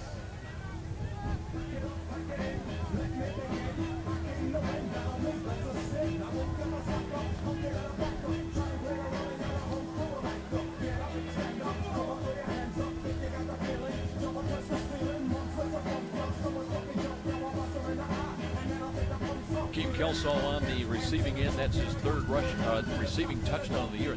And Sean McBride, that was not an easy catch. He was running to his right, had to look around to his right, kind of catch that ball on his hip, but got it in stride and rumbles into the end zone. Thrown very well and caught very well by that Snyder grad. We talked about this before, Joe. There's 2 key drives in every game, the one going into halftime and the one coming out of halftime.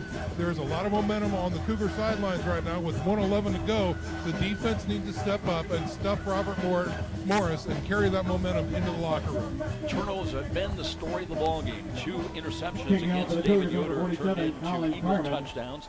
Now a block punt attempt by Carrington Thompson sets up the 12-yard touchdown pass from Wes Hunsucker to Akeem Kelsaw. 14-7, just over a minute remaining. And Colin Carmen driving the ball end over end. That will come down at the 1. And a return across the 5 to the 10, 15-20, and that will end it right there at about the 21-yard line. Better kick coverage that time by St. Francis. They have ranked around the bottom of the Mid-States Football Association in kick coverage. Not that time. Well, of course, we saw with that punt block that special teams comes into play with the success and how the flow of the game goes. So the Cougars did a great job on blocking that punt, but did an even better job on getting down there and getting coverage on that kickoff. Now, how will the They've got it 1st and 10 at their own 22-yard line. They'll have one wide to Sean Weaver to the right. Corey Stamps has got the coverage. They flip-flop 2 tight ends to the right side now. Now motion back from right to left by Terrence Baker out of that. Here's Wims looking for running room. Lowers the shoulder, driving the pile up across the 25 to the 26-yard line. Matt Carton, even as big as he is, at 294 and 6'3", and again, if you're not able to get a guy low, he's going to have some help with his offensive line, and he'll pick up about 3 yards. This is sort of unusual. You have less than a minute left on the clock, and the Cougars have called a timeout. Timeout Cougars. We're going to keep things right here. 57.8 seconds remaining in this first half. And what was looking as a bleak, very bleak first half, much more brightened now by that touchdown pass from Hunsucker to Kelsaw.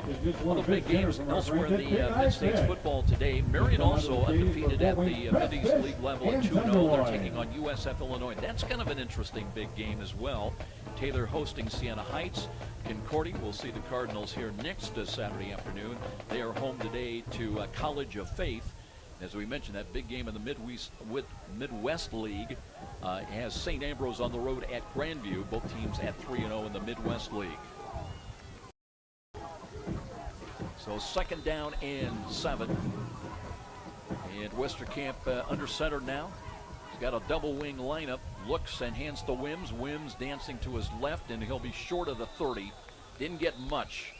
Knocked down at about the 27-yard line. So 3rd down, still about 3 or 4.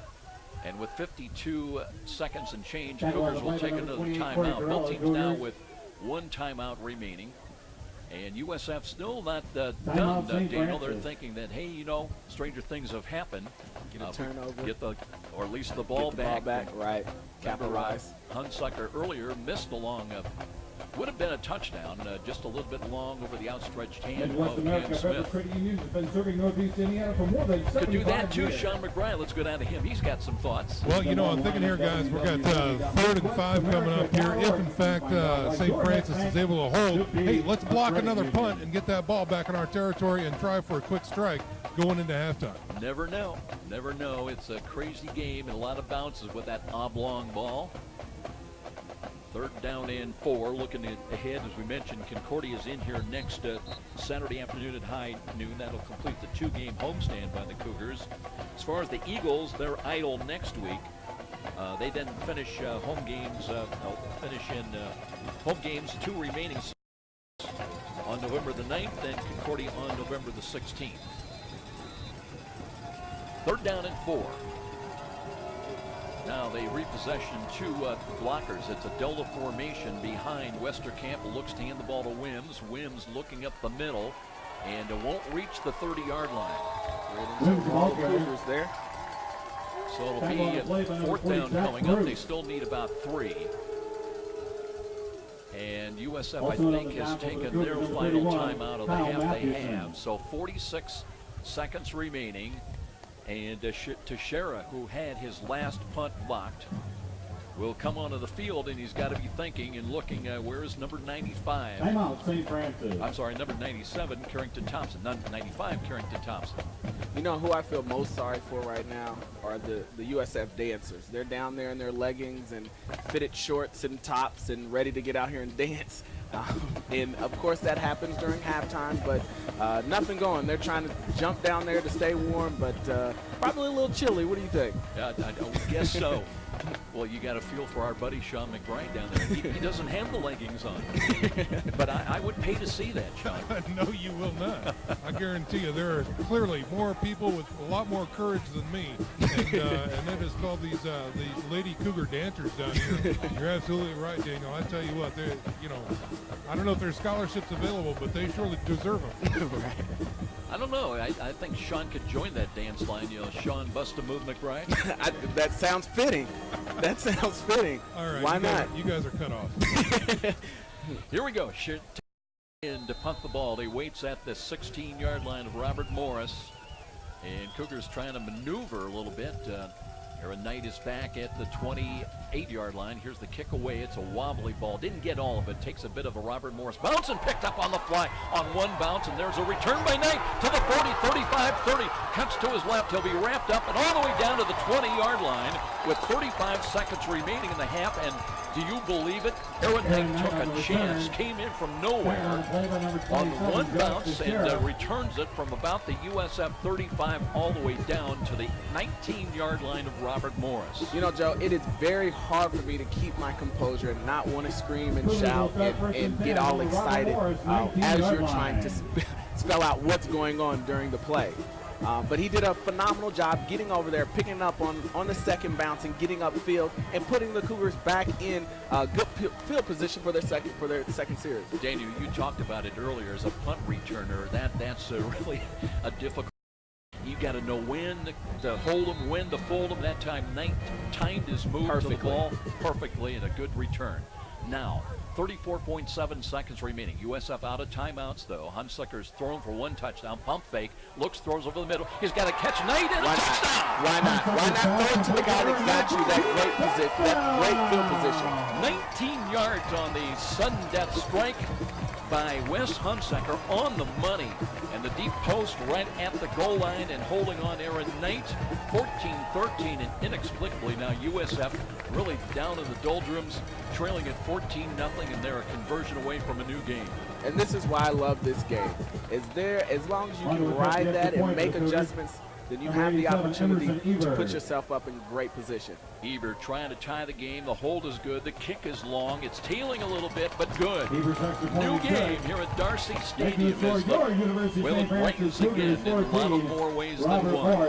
And the crowd is now into it. They're up to their feet. They're cheering. They're excited. They're dancing. You know, that's something that you have to keep in mind. You know, and Sean says it all the time. You know, that is the most important thing. Is you have two important drives: the one before you go in, and the one as you're coming out. And right now, the Cougars have all the momentum.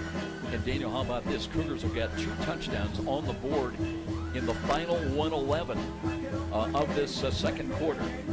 And a new ball game, and boy, what a rejuvenated bunch of Cougars on offense. And they've had some special teams play. The block punt by Carrington Thompson, and now the great punt return by Aaron Knight, and very befitting, as you mentioned, he's on the receiving of Wes Hunsucker touchdown pass. Still 30 more minutes to play, and really 30 and a half, and you got to be careful. This is a very good kick returning team by Robert Morris, and they'd love nothing better to go in the dressing room and breaking the 14 all time. Carmen hoping to get a little wind boost, kicking from right to left. Here we go. Now he squibs the ball, bounding ball. That'll come and get caught at the 24, and a run back to the left side down to the 34-yard line. And did the ball pop free? I didn't see what happened, but all of a sudden the whistle blew, and it's going to be a Robert Morris ball at the 34-yard line. It was a little strange. I think what happened is the guy that had a hand on him that looked like he was going to make that tackle, and the runner got away from him, ended up tripping him up as he went to cut back across the field to pick up more yards. So kudos to number 35. I'm not sure who that is, but he did a great job of staying on that play and making sure that they didn't get any more than what they'd already gotten with that pooch kick. So the Eagles have got it at the 34, and they're just, Westerkamp's going to take a knee, and they've seen enough. They've had the late strikes by USF here at the tail end of the second quarter. Remember, until just over a minute 11 remained in the second quarter, it was a 14-0 lead by Robert Morris. And all that is turned around, and we'll talk more about it. Big plays down the stretch of the second quarter. Having a new game. USF trying to protect that number 4 ranking, and in a 14-14 tie with invading Robert Morris. This is Cougar football on Redeemer Radio AM 1450.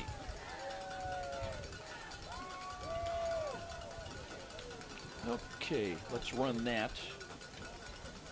And let's also run the D.O. Macomb. You got a halftime open? Run the spot and then the open. Then you can come back. Cougar fans, stay in your seat for the Wells Fargo Insurance halftime show. Starting things today will be a special run the D.O. performance Macomb and then of the the open. USF dance team led by Coach Kristen Thompson.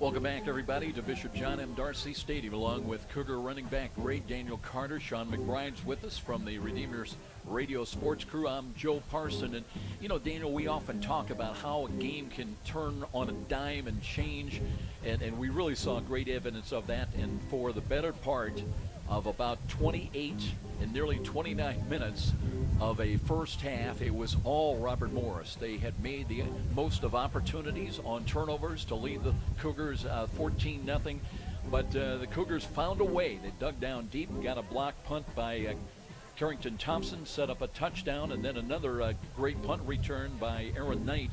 And on the receiving end then of the next play, touchdown pass from Wes Hunsaker back to Aaron Knight. And just like that, in the final 1:11, we're in a new game at 14-14. And I know you've seen that, but it's great. And you almost get to the point where you don't believe what you're seeing, but seeing is believing. Definitely. The Cougars have done a great job of at least keeping their emotions in the game, at least staying focused in the game.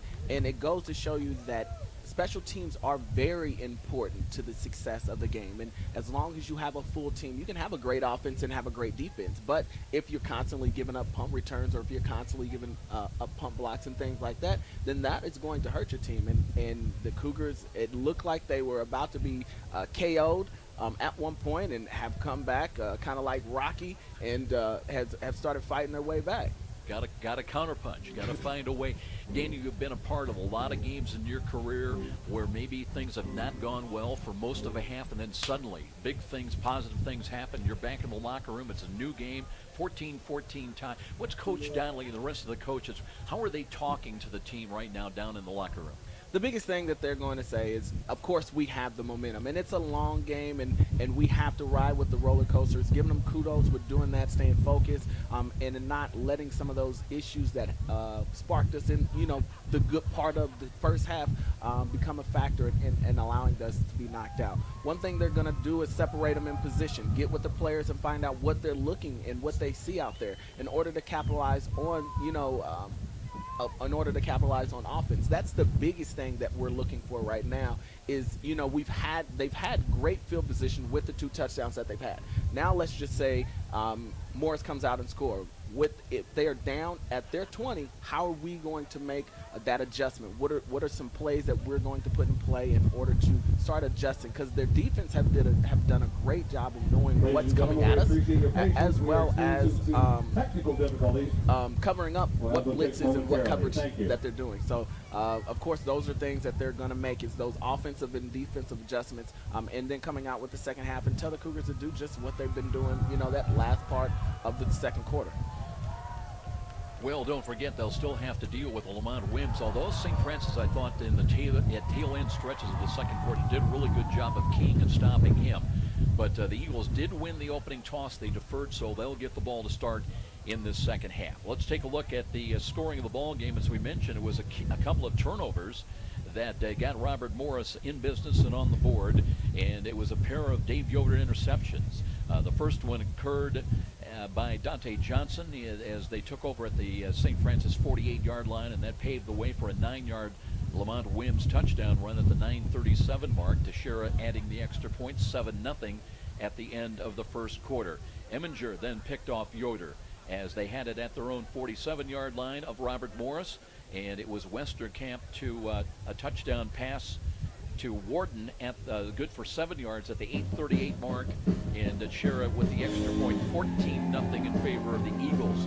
But in the final 1:15 of the second quarter, everything turned around as Carrington Thompson blocked a Teixeira punt. USF took over at the Robert Morris 32, set the stage for a Hunsaker 12-yard touchdown pass, little crossing pattern off of motion to Akeem Kelso on the 1:11 mark. Eber with the extra point.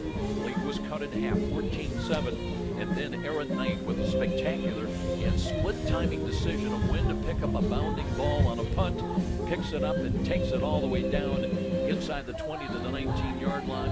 And the play later, it's Hunsaker on the money tonight with a deep post pattern, and he plowed his way in 1 yard into the end zone at the 28.8-second mark. Eber with the extra point, and what a job he's done. Perfect on the year. Daniel Carter on extra points came in one of the most efficient kickers on the year. Of course, Cougars are really spoiled when you think of Colin Carmen. The last couple of years, he's been right at the top. In fact, among the leaders of all NAIA in punting. And then Emerson Eber has really elevated his game. He was 4 for 4 last week in extra points, 3 for 3 on field goals, including a long of 32 yards for the year. But he has not missed an extra point this year. Came in, started the ball game at 24 of 24, 2 straight conversion today, 26 of 26. And that's huge when you're in a tough ball game, close ball game. Every point does count. Definitely. You know, Eber does get outshadowed by the success of Colin Carmen. However, you know, being able to know that you have somebody that you can count on that is going to definitely give you points after you've already put up a touchdown, or maybe you're just trying to put points on the board. And I believe he's been pretty successful the last couple of years, so definitely something that you look for. I know in times past, Coach Donnelly has generally gone without kicking field goals and things like that, but when you have a time that they're in where they are using freshmen as starters and you have a lot of people going down due to injury, you know, you take as many points as you can get them, and he definitely gives them that opportunity to maximize the points. Well, Eber is 6 of 7 on field goals this year as well, so he's really done the job. And, you know, Kevin Dowley's one of those guys. He, you know, if you're a youngster, as you talked about, he may not be all that quick to entrust the game and the game's outcome to you, unless you're a young running back by the name of Daniel Carter as a freshman. That's another story. But, again, when, you know, success, we use the term success breeds success, and Eber with 3 critical field goals last week, and now 6 of 7 on the year, and it certainly has earned the confidence of Coach Kevin Donnelly and his teammates. 14-14 tie here at halftime at Bishop John M. Darcy Stadium with Daniel Carter and Sean McBride. I'm Joe Parson.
Back at Bishop John M. Darcy Stadium with Daniel Carter, I'm Joe Parson.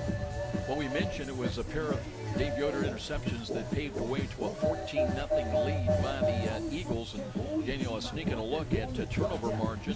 Should have talked about this earlier, I guess, but coming in, the Eagles were plus 12. That is #1 in the Mid-States Football Association. Of course, they had 2 interceptions, so they added to that advantage and turnover margin. But then the block punt and then the great punt return. They were +1 against Taylor a week ago. So you got to be concerned about Robert Morris able to capitalize getting turnovers, forcing turnovers, and then cashing in to convert them into points on the board. St. Francis was +3 even last week in the game with USF Illinois. But again, it's a long game, 30 minutes remaining. And want to set up Daniel Carter for a look at H&L Electric, one of our great sponsors making this game broadcast possible today. H&L Electric is a locally owned electrical contractor. Need updated wiring for your office building? H&L can help with that. Adding an addition to your business and need a bonded, experienced electrician? H&L can help with that. For electric, just brought an office building and you need additional outlets?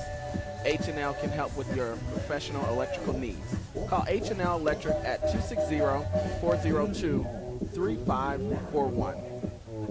We're at halftime, 14-14 tie. We're waiting for the specialist to first come out. Sean McBride pacing the sidelines. He'll be waiting to check in with head coach Kevin Donnelly. We're going to step out with a 60-second break. We'll be back with more of our halftime presentation and much more to talk about here in Fort Wayne. This is Cougar Football on Redeemer Radio, AM 1450.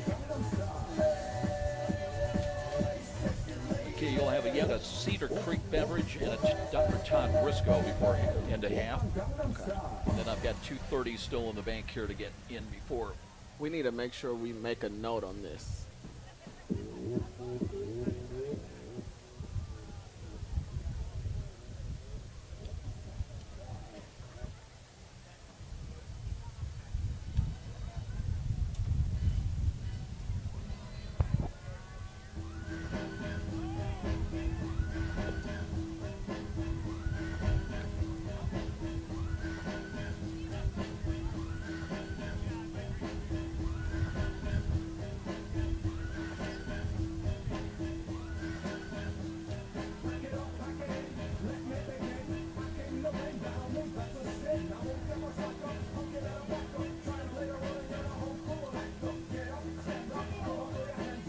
Well, we had a game time kickoff temperature of 45 degrees amidst just blustering winds out of the southwest, 21 miles an hour, a wind chill of about 37. And Sean McBride, I know you're not just down there dancing around. I think you're trying to keep warm, aren't you, buddy? Well, it's a challenge today. I'll give you that one. Yeah, it is blustery down here, and the flags and the trees and everything. We've gotten gusts upwards of 15 to 20 miles a part of this game, which again, it has affected the game. We've seen some passes sail. We've seen some kicks that exactly don't go where they're supposed to do, and we see Old Glory in all her glory flying pretty much straight over there on the southeast side of the field. And we expect nothing different here in the second half. The wind is sustained. The clouds are here. I do miss the sun, I will say that. But, all in all, not too bad, Joe. There's no snow, so we're going to knock on my head, knock on some wood, and we're going to keep the precipitation away here in the second half. Sean, while I got you, I want to ask you, it was so bleak for, as I mentioned, about 28 minutes, better than 28 minutes, and then all the game turned around in the final 1:15. What was it like watching the Cougars run off the field right at the end of halftime, back from 14 down in a 14-14 tie? That had to be very exhilarating for the team. Well, it was, and what you saw, at least what I saw, were the pads being slapped and the helmets getting slapped. There was going from E to full on the confidence level. What I see of these kids, again, football is a very emotional game. You guys alluded to it earlier, the roller coaster of football. And these kids are right at the top of the peak right now going into halftime. I think there was a consensus among the Cougars. You know what? We got this. And And again, we talk about what it brought them there. Points off the turnover, that block punt, and then stuffing, the defense on those last 2 drives really came up big and set up the offense very well. And they were able to convert. So again, we need to see some big plays on defense, keep them contained, and have 30 more minutes of brilliant football here by the Cougars here in the second half. You know, just following up on your thought process here, thinking about it, that you can do it, knowing you can do it is still different from actually doing it and executing on the field. And it just kind of all came together in that final 90 seconds. Well, you're absolutely right. And let's lay the cards on the table. Robert Morris came to play. I mean, that was obvious. 28 minutes of dominance right there, and they gave it up in the last 2 minutes. So the Cougars are going to have a challenge on their hands when they come out of the locker room, especially with Robert Morris getting the ball. You know, Daniel talked about it here at the beginning of halftime. How are they going to react when Robert Morris has the ball 1st and 10 from their own 20 or 35 or wherever they happen to start out? How can they sustain that momentum and stay on top of Robert Morris and get another score or 2 and close it out with a W? That is yet to be seen. And you know that Coach Jared Williamson's in his locker room and saying, hey, we had these guys down 14-0. Let's get it together once again. Well, that's exactly right. When they come here and visit the Big House Darcy Stadium, these guys, again, came in with the attitude that we came to win. We didn't come to play. We came to win. And for 28 minutes, we were doing that. Let's get that back. We're going to step out for this timeout, and when we get back, Sean McBride will tune in with the head coach, Kevin Danley. It's 14-14 tie here in Fort Wayne. Cougar football on Redeemer Radio, AM 1450. Robert will run at least one of those 230s. You still have 2 reads, Daniel, but we'll get them in. Let me know where you're at. If Kevin's not out, I'll have you run that second 30.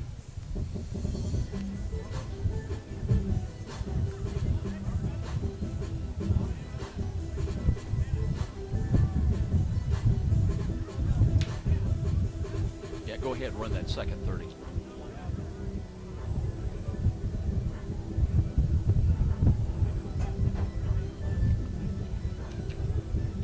I'll set you up for that Cedar Creek. Cedar Creek.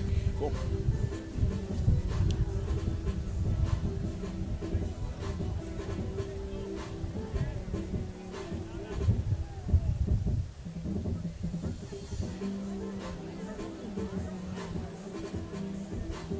And let's go down. Timing's perfect as Sean McBride will tune in with Coach Kevin Donnelly. I am here with Coach Kevin Donnelly as he comes out of the locker room. Coach, Robert Morris, 28 minutes of good football, 2 minutes of brilliance on the behalf of the Cougars. What was your message to the team at halftime with that momentum so high? Well, we ought to be rested up because we only played about 3.5 minutes. We didn't come out. I guess we thought we had an easy game today. Didn't reach the sermon last night. It was a good football team. Played high, played slow defensively. Didn't play with great focus on offense. Too many drop balls. Got to make more plays. We were throwing the ball effectively in the wind. We just didn't catch the ball. We got to make plays. I mean, the bottom line, it's us. We got to turn it up. Good football team. We can't mess around those 27 minutes. Amen to that. Thanks, Coach. All right, guys, back to you. Sean McBride with the coach, and you can tell he's got a little bounce into his step as well, Daniel. This game is brought to you by Cedar Creek Carryout in Grable and Cedar Creek Beverage in Leo, where you can find quick, small-town service for your USF football refreshment supplies. Kick off your good time with Cedar Creek Carryout or Cedar Creek Beverage. Well, team's coming out here, and Robert Morris with their halftime warm-ups. St. Francis and Mass out there as well with the black and silver helmets, black uniforms, and silver numbers as well. 14-14 tie. The Eagles will have the ball to begin the first here at the start of this second half. All right, Joe, as we look at some statistics real quick, on the rushing side, what really shocks me, the fact that young freshman Jason Nicodemus is leading the category in rushing with 18 carries, a net of 80 yards, and a long of 18. In comparison to Lamont Williams, 19 carries for a net of 68 and a touchdown. Staying on that same side with Robert Morris, we have Corey Rogers with 1 carry, 8 yards. Mike Potapello, 1 carry with 6 yards. And Matt Westernkamp with 2 carries and 5. On the passing side for Robert Morris, Westernkamp is completed 11 completed 8 out of 11, 68 yards for a touchdown, along 15. As we look at the Cougar side of things for passing, Yoder is completed 7 of 13, 2 interceptions, 62 yards, and along of 16. Hunsucker is 6 of 9, 62 yards, and 2 touchdowns. Receiving, and you're probably going to have to help me out with this one. Zingshire. Receiving for Robert Morris is 4 receptions for 41 yards. Tyler Warden, 2 receptions for 20 yards. Jalen Smith, 1 for 4. And, of course, we talked about Robert Morris has used Deshaun Weaver as more of a distraction in the first half. So he only has 1 catch for 3 yards. As we look for the Cougars, Matt Knoll has 5 catches for 43. Hakeem Kelsaw, 3 catches for 36, 1 touchdown. Aaron Knight, 2 catches for 30 yards and a touchdown. And Steven Espinoza has a catch for 6. If you can hear this game, it is thanks to our communication sponsor, Dr. Todd and Mary Briscoe Family Dentistry. Their generous financial support helps make this support broadcast possible. Need emergency dental care? Call Dr. Briscoe at 260-486-9950. Well, it's a 30-minute game in college football, 14-14 tie. An excellent finish by St. Francis in the final 111 to climb out of that 14-0 hole and go into the dressing room at 14-14. But now you've got to sustain it and use that to boost you in the start of this opening drive and defensively against the Robert Morris Eagles. And we'll see how they respond. They'll have a bit of the wind, as we mentioned, when you move from right to left here today. Especially on throws to the east side, you're going to get a little boost to that throws. And we'll see how the Eagles respond and how the Cougars can have their defense feed on what the offense produced on points on the board at the tail end of the first half. Carmen was going to tee the ball up, and then he gave up on it, just puts it flat. Frustration. Yeah, he's going to need a little help. And it looks like he'll call upon his buddy Keith Lewis to be the holder. So in kick return, looks like we'll see Corey Rogers back there. He's got 15 kickoff returns this year. In fact, has got along at 29, averaging over 18.5 yards a kick return. He's number 8 among MSFA kick returners, back deep. Here's the kick, low line drive, bounding ball, hits inside the 10. Rogers has got it at the 5. Works across to the 10 to the 15, looking for running room, crosses the 20 out to the 21, 22-yard line. Tackle on the play by number 35, Andrew Hunt. The Eagles down of the Cougars. And they help him to Robert his feet. Morris will start 1st and 10 on their own 22-yard line. And we'll get ready to go to work offensively with the Robert Morris Eagles moving from right to left in this 14-14 tie. Well, we saw the Cougars do a nice defensive stand that last series that Robert Morris had. I'm looking to see what kind of adjustments they made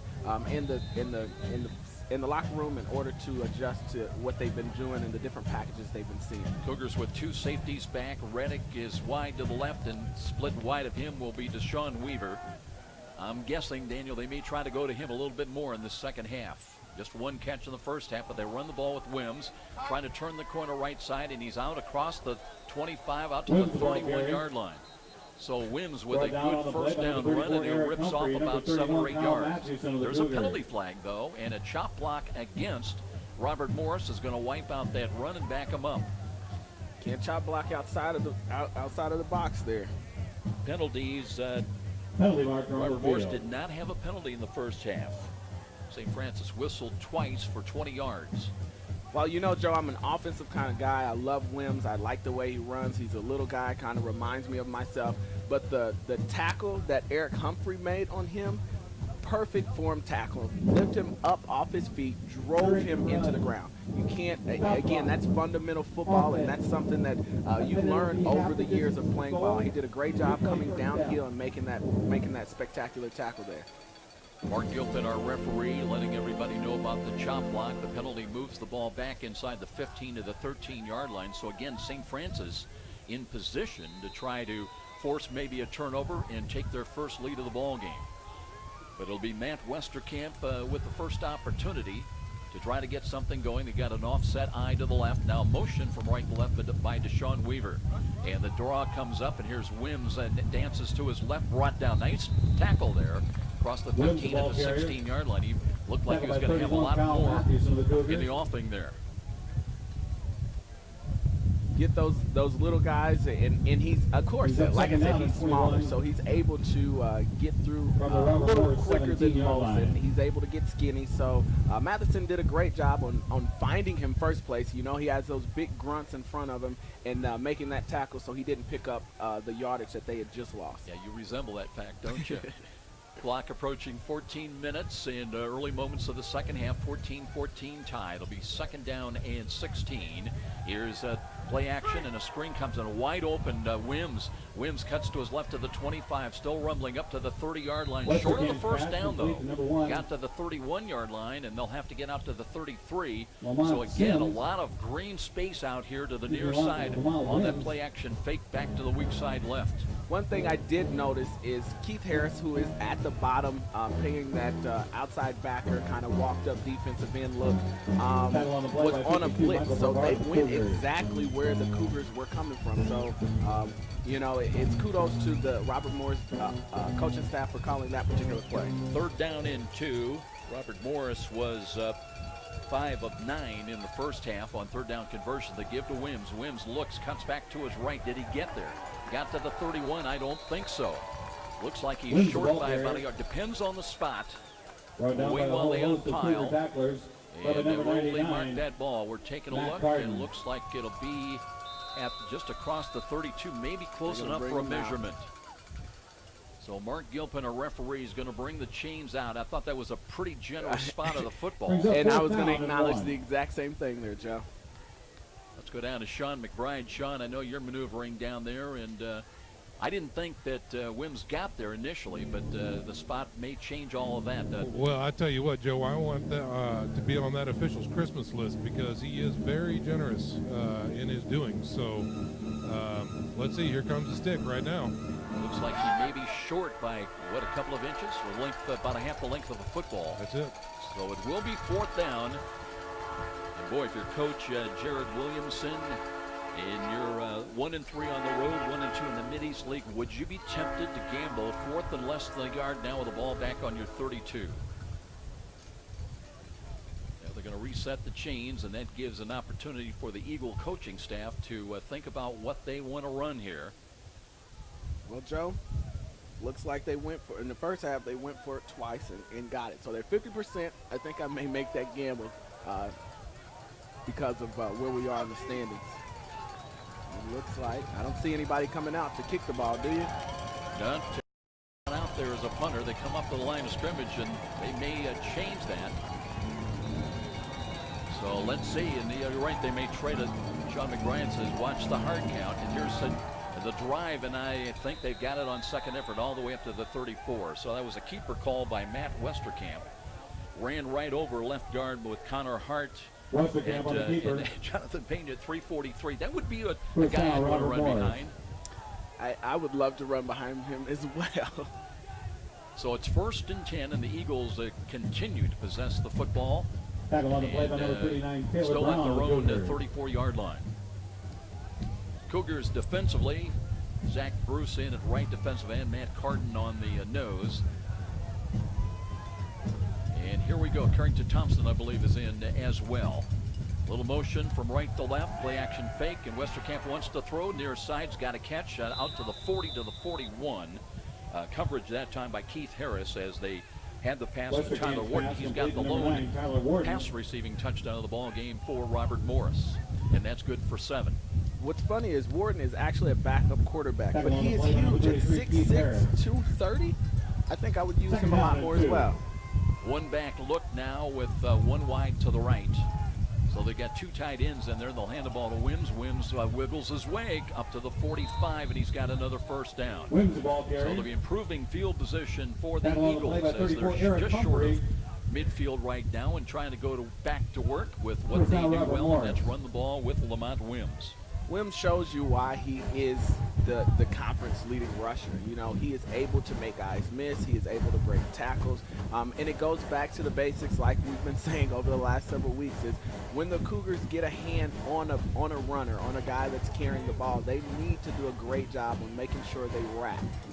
Play clock is down inside 10 as Wims had a little problem with a shoelace. Now they reset with a tight end to the left side. Motion Warden back to the right. And that creates trips to the right side. They want to throw that way as Westerkamp throwing down the middle. He's got a man out there, and there's a ball incomplete just over the outstretched hands of Sean Zingheim at 6'4", the tight end in front of the post, and he comes up limping now. Zingheim has led him with catches in the first half and will check himself out of the ball game, limping to the sidelines. He did have a step down there on Holman, so just again, that wind probably took it just a bit, got outside of his fingertips, and fortunately for the Cougars, he wasn't able to get a hold of it. Joey Donaco comes in at left defensive end. Cougars still with the 3 down defensive linemen. And backing away is Westerkamp. 5 on the play clock. Got to hurry with 3, with 2. Westerkamp, will they get the play off? Apparently they did. They'll run the ball. Wims tripped up and dropped right across the 45 to the 46. He'll get a yard at most. And 3rd down and long coming up, 3rd and 9. They must reach the 44 of St. Francis on this snap. And you talked about him, Donaco out there. He was the one that tripped him up, so he wasn't able to get much on that particular carry. So great job. Again, opposite side of what he's playing on, and he hustled downfield and down the line in order to make that tackle. Let's see how the Cougars play defensively. 2 safeties back, and that includes Taylor Brown. And here is Wims out of the backfield now. He sets up on the left wing. And here is Westerkamp wanting to throw. Steps up in the pocket and wrapped up and dropped. And almost fumbled the ball. That was a great play. Was that Donaco? That was Matheson. Kyle Matheson came from the right and drops Westerkamp for a big loss back around the 39-yard line. So the Cougars finally stop the Robert Morris Eagles, and Aaron Knight is back in punt return, this time again from left to right as we look at it. I've been impressed with Kyle Matheson. Like I tell you all the time, he was a running back last year. Being able to make that transition just shows that he has the knowledge of the game, and he is, one of those people you can count on. Teixeira from the 25 steps up, got it away. Wobbly ball. Knight comes up, calls fair catch, and he's got it at the Cougar 29. And let's go down again, and Sean McBride with this report. Well, I tell you what, Joe, that was huge by the Cougar defense to come up with that stop, to stuff the opening drive on 3rd quarter against this Robert Morris squad. Now, let's see what the offense can do to keep that drive going, keep that momentum here on this sideline, because, again, the defense came up big that time. St. Francis has never led in this ball game. They trailed early 14-0. But a couple of scores in the final 1 minute plus, and right now we're in a new game with 10 minutes remaining. 3rd quarter, 14-14 tie, and Wes Hunsaker, who has engineered a scoring touchdown pass to Akeem Kelsaw, is in there to start the first possession of the second half. A spin move by Hunsaker, dumps the ball in the middle, and he's got a fingertip catch by Noel, works to the 45 to midfield, covering up on the ball and down to the 48 of Robert Morris. Great pass play, but we appreciate Jaden from Good play by Matt Noel, as he's got the catch came in with 20 catches on the year, 273 receiving yards, and a couple of touchdowns. Had some problems in the first half, as did Cam Smith holding onto the ball, but that is a good start here in this 3rd quarter. Hunsaker again with the ball into Robert Morris territory, looks to Nicodemus and looks for running room, works to his left, got a couple of tough yards down to the 46-yard line. Nicodemus is the Cougars' lone rusher, so I'm surprised we haven't seen Harris out here, which is probably the only other person that. And Jalen Campbell is all. Oh, and I'm sorry, Little and Campbell. Right, I keep forgetting there is additional Campbell out here. Empty backfield throw to the near side. That's a nice catch, reaching behind. That's Cam Smith. So he had a couple of drops we mentioned in the first half. Comes back with a nice grab here. Ball was to the outside, a little bit behind him, and it'll bring up 3rd down and 3. And speaking of it, I think we do have Harris out there now. So here we go. 3rd down in short yardage call, 3rd and a couple. Hunsaker taking plenty of time. He's still got 20 on the play clock. Here's the pass to the near side, and Cam Smith turning right. He's down the right sideline. He's going to score inside the 10 to the 5 and a touchdown. If he did not step out of bounds, that will be a touchdown toss of what, about 37 yards. I mean, they take that off the board in a hurry. The yardage, but it'll be the first lead of the day for St. Francis here at home at the 8:40 mark. That was, I talk about yards after contact. That was the definition of one, he was close to the sidelines, and it was questionable if he was going to be out. But the way that he was able to make a couple of guys miss and then get into the end zone, a beautiful catch and run. We'll check that distance for you on the scoring play. Eber with the extra point on the way, and it hits the Eber's top of extra the point Bruce attempt Dye is good. Football Training Center. Making the And score run Joe, 21 University of by St. St. Francis, Francis brings 21. us back Robert from Morris, 14 University, down to up 7 here 14. at home That with a touchdown timeout on brought the to you by our field. friends at And this is Outfit Cougar Football, Dentistry. Redeemer Radio, AM This is an important 1450. reminder that toothaches can start in a variety of ways, even on the football field for our Cougars. If you find yourself suffering from a toothache, call AppDent at 1-800-TOOTHACHE. AppDent, the official dental provider Is that for the distance USF on the Athletics. touchdown, you think? Okay, yeah, I think it's a little longer than that. Is there a penalty? After the Officials play. picking up a flag. Dead Kevin ball. Daly's out there to talk to him. Personal foul. Unsportsmanlike conduct. Number 50 with the defense. Penalty will be assessed on the 5th. 21-14 ball game. Let's go down to Sean McBride once again. Sean, one of the things I was afraid about, great move by Cam Smith, but did he stay in bounds? Yeah, he did. You know, redemption is spelled C-A-M. You know, we talked about his earlier misses. Boy, he caught that one, spun out of it, spun out of the tackle at the 27 and shot down the sidelines to score. And then turns out after the point after, there was a late flag, and it was unsportsmanlike against Robert Morris. So Coach Donnelly on the field talking with the line judge right now. They're going to figure this out, and we're getting ready to kick the ball off. Coach D is down on the field talking to linesmen, and again, if you go by body language, it looked like Coach D was not all that happy about things. And Sean, I'm not so sure that penalty is not against St. Francis. Yeah, the White Hat may have called it against the wrong team. He pointed towards the Robert Morris. No, you're right. Now that they come back out, that would have been against. I'm confused now because Robert Morris seems to be going to the other side of the field. We're going to have to figure this one out, Joe. I apologize about that. They're going to mark the Cougars to kick off back at their own 20, so that penalty was against St. Francis. And that will obviously aid Robert Morris, but now for the first time today on the road at 21-14. So we'll see how the Cougars respond. Kick returners for Robert Morris, well, they're all the way up close to their own 25-yard line. They should come away with some pretty good field position now. Here's Carmen driving the ball, a low line drive kick again, bounds a couple of times, hits to the 25, return up across the 30, 35, and into the secondary, and two Cougar territory. The ball is free, scramble for it. St. Francis may have it inside their 30 at the 29, they do. Al-Masri on the return. Al-Masri on the return. And let's see who's getting up off the bottom of the pile for St. Francis. Steve Kiermaier was in the vicinity. Let's see if he got that ball.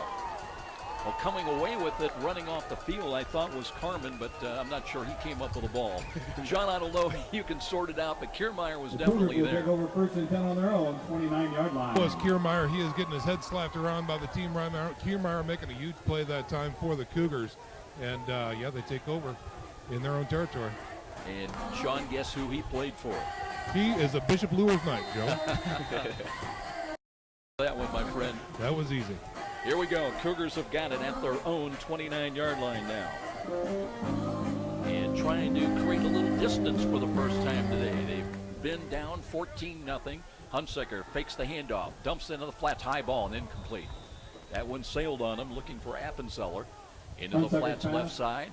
Intended for number 21, Cody Appenzeller, is incomplete. Brings Well, up any second down win and 10. is a good win. And it doesn't matter whether it's 1 point or 40 points. But you had to feel some anxiety when it was 14-0 Robert Morris. But still, a lot of football to be played here in Fort Wayne. Second down and 10. Hunsaker again with Nicodemus in, I believe, to his left. Looking, dancing to his left, wants to throw. Time steps up, runs out of time, reverses back to the right. Will they run? Will they throw? Runs to the 30, cuts back to the 35, to the 41-yard line. He's got a first down. Hunsaker on the keeper. Hunsaker, well, he's a little bit of an adventure. He's not the most fleet of foot out there, but I tell you what, he did a pretty good dancing act. Hey, he did it well enough to get a first down there. That And I one would by say 53, we did see a little Greenway. pressure, and I don't know if Result Coach that Donnelly play can is a get any more touchdown. gray hairs, but I'm sure he does have a few more now. First and 10, here's the give. It'll run left side, not much there. And let's see if that's Aaron Harris now in there getting a Nicodemus, the ball carry. carrier. So Aaron Harris, I believe, getting a snap, but Check there's Aaron not Harris, the ball carrier. It's going to be no gain. It'll be second Brought down by and 33, 10. Eagle Parker. I can't imagine coming off the bench and sitting an entire first half and then trying to take a few carries in the second half. Cougars have got it at their own 41-yard line. Clock approaching 7 at mid. High snap, and that's off the hands, picked up by Hunsaker, and he's going to lose the football. Will it roll out of bounds? A scramble for it near sidelines, and Robert Morris may have it. And they will have the football at the USF 36-yard line. That one had problems right from the get-go. High snap off the hands of Hunsaker, and then trying to scramble to his right, took a hit, absorbed that, but coughed up the ball. And back-to-back turnovers now put Robert Morris in business at the USF 35-yard line. Well, Joe, this is one of the plays where you're excited that he got the ball, but then you think maybe he should have thrown it away after he gave it. Play action fake. Westerkamp rolling to his right, wants to throw as far as he can down the middle, and that one's picked off. USF gets it back on back-to-back turnovers. Corey Stamps on the interception at the 5, and that one Westerkamp left short. Well, we talk about the opening possession and all those things, but I don't think we take this into consideration. This is what, now the third turnover? 6-yard line.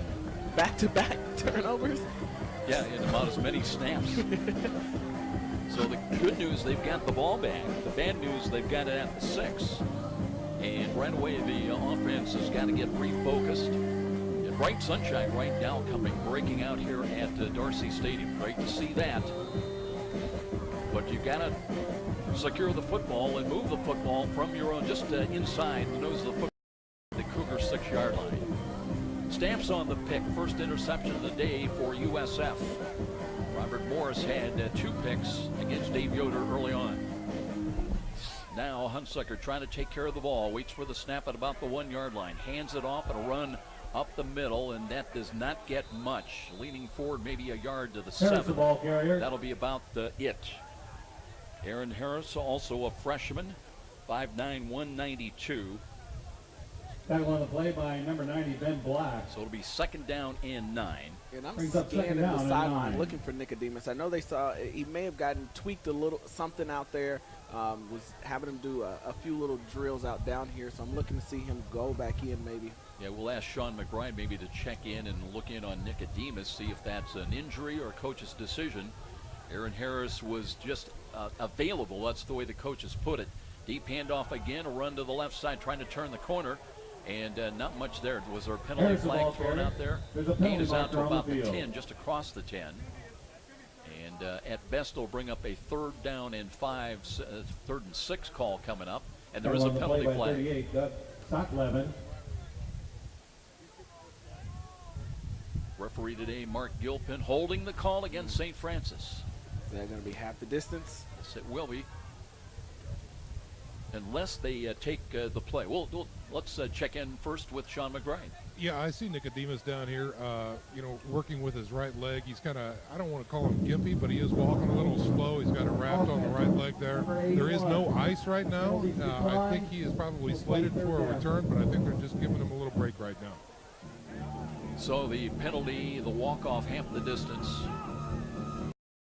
They've not marked off any penalty yardage. Oh, no, they took the play, so they did decline the penalty. 3rd down and 6 with a ball at the 10-yard line. Hunsaker's got to be careful here. Blitz, they show up the middle, but still time on the play clock at 11. Hunsaker checks off and looks to the near sidelines. Looking into the bright sunshine, evident right now. Blitz is coming. Hunsaker looks to throw over the middle. He's got a catch for a 1st down. That'll be a gain out by Cam Smith across the 20, maybe to the 21. Well, that's digging down deep, just like we saw last week, Daniel. At Joliet, a lot of 3rd down conversions. Cougars on the road last week were 15 of 24 3rd down situations for 63%. None bigger than that one right there. And today, including that particular 3rd down conversion, that makes him 6 of 9 today. So they've had great success over the last couple of games with converting on 3rd down. And a little more breathing room now. They've got it at their own 21-yard line.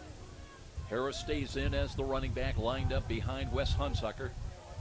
And 2 wide to the right. Hunsucker waiting for the snap again and looking on the misdirection, gives it up the middle, and Harris has got a big run of the day as he's across the 30 to the 35 and out to the 36-yard line. Boy, they're still holding on to his ankle well after the whistle, unless there was an equipment problem there. Number 32, Jimmy McClinton. And let's go down to Sean once again. Yeah, that's exactly what it was. And It that appears results that in his a cleat corner was stuck in good. some tape on the defender's hand, and he's trying to pull away, and the defender can't. He says, I'm not holding him, it's my tape. I tell you what, that Aaron Harris right there on the previous play did a great job picking up the blitz blocking and then scampered for another first down. Harris doing a nice job for the Cougars on this drive. And USF doing it the hard way on the ground as they have improving field position at their just across the 35 now. Clock inside 5.5 minutes remaining in the third quarter. Cougars by 7 here at home. It's been uphill all day. And again, this time Harris is not going to get back to the line of scrimmage. They've got him dropped for a loss back inside the 35 at the 34. So good pursuit. Ben Black is getting a lot of calls here today. Had 3 tackles against Taylor, 1 quarterback hurry a week ago, and brings up 2nd down and 11. Robert Morris, 2 safeties back. USF trying to get up to their own 46. Hunsucker rolling to his right, looks, throws over the middle, and in traffic, and he threaded the needle. He's got a catch. What a throw. Appenzeller, the little guy went down and got it at the 44-yard line of Robert Morris. I'm a huge advocate for the little And people. that's good for a number. Appenzeller is one of those guys that I've been impressed. I've been impressed with over the last couple of years. So he doesn't get called. You don't hear his name very often, but he is often out there doing things to help, spring plays and help drives be successful. And what a throw by Wes. I mean, they had that one well bracketed defensively, and he threaded the needle and got it into little Cody Appenzeller. 1st and 10, but now at the Robert Morris 43. How big would a touchdown be for St. Francis? Here's Harris. Harris looking, spins up to the 40-yard line, down inside the 40 to the 39 or close to it. Aaron Harris, the ball carrier. Harris, a good job. He felt the contact coming, Daniel. Back on the play by Backpedaled, 33, covered up on the Parker ball, of and made Robert sure the Morris back was going to absorb the hit and not the ball. Definitely. And, of course, you know, both Nicodemus Second down and 7. and Harris are both young guys. So I'm looking to see them have great success over the last couple of years. Unfortunately, the duo that came in with me was myself and Taylor Beek, and we didn't have the opportunity due to injury to tag team, but I hope they get a chance to be successful together. Harris picks up 3. They'll go to him at play action fake. Now they throw the ball, and that's a fingertip catch by Aaron Knight at the 35-yard line. Tell you what, that wasn't good for a lot of yards necessarily, about 5. But I tell you what a great grab by Aaron Knight. And everybody has elevated the game from what we saw in the first 25 minutes of the game. Yeah, it looks like everybody's awake now. They're getting back to being in the noon game setting and not the night game setting. 3rd down, still 3. 3:30 remaining in the third quarter. Now there's Penalty marker on the field. good catch of the flag by Matt Knoll, but that one I think is going to cost St. Francis. I think that's my old principal down there, so he needs to know what side he's throwing flags for. It should be the opposite side. Yeah, they've not been whistled for many here today. And at halftime, as we mentioned, Robert Morris had 0 yards in penalty. And consider, Daniel, that last week at home against Taylor, they had 11 for 97.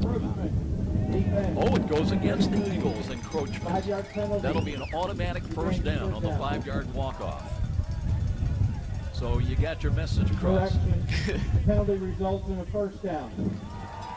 Good job, Mr. Disney.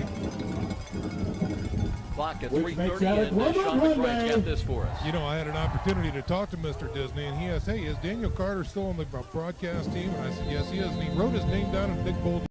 I don't know what that means. Well, we've been waiting. Tell them, Principal's office. Dang it, again.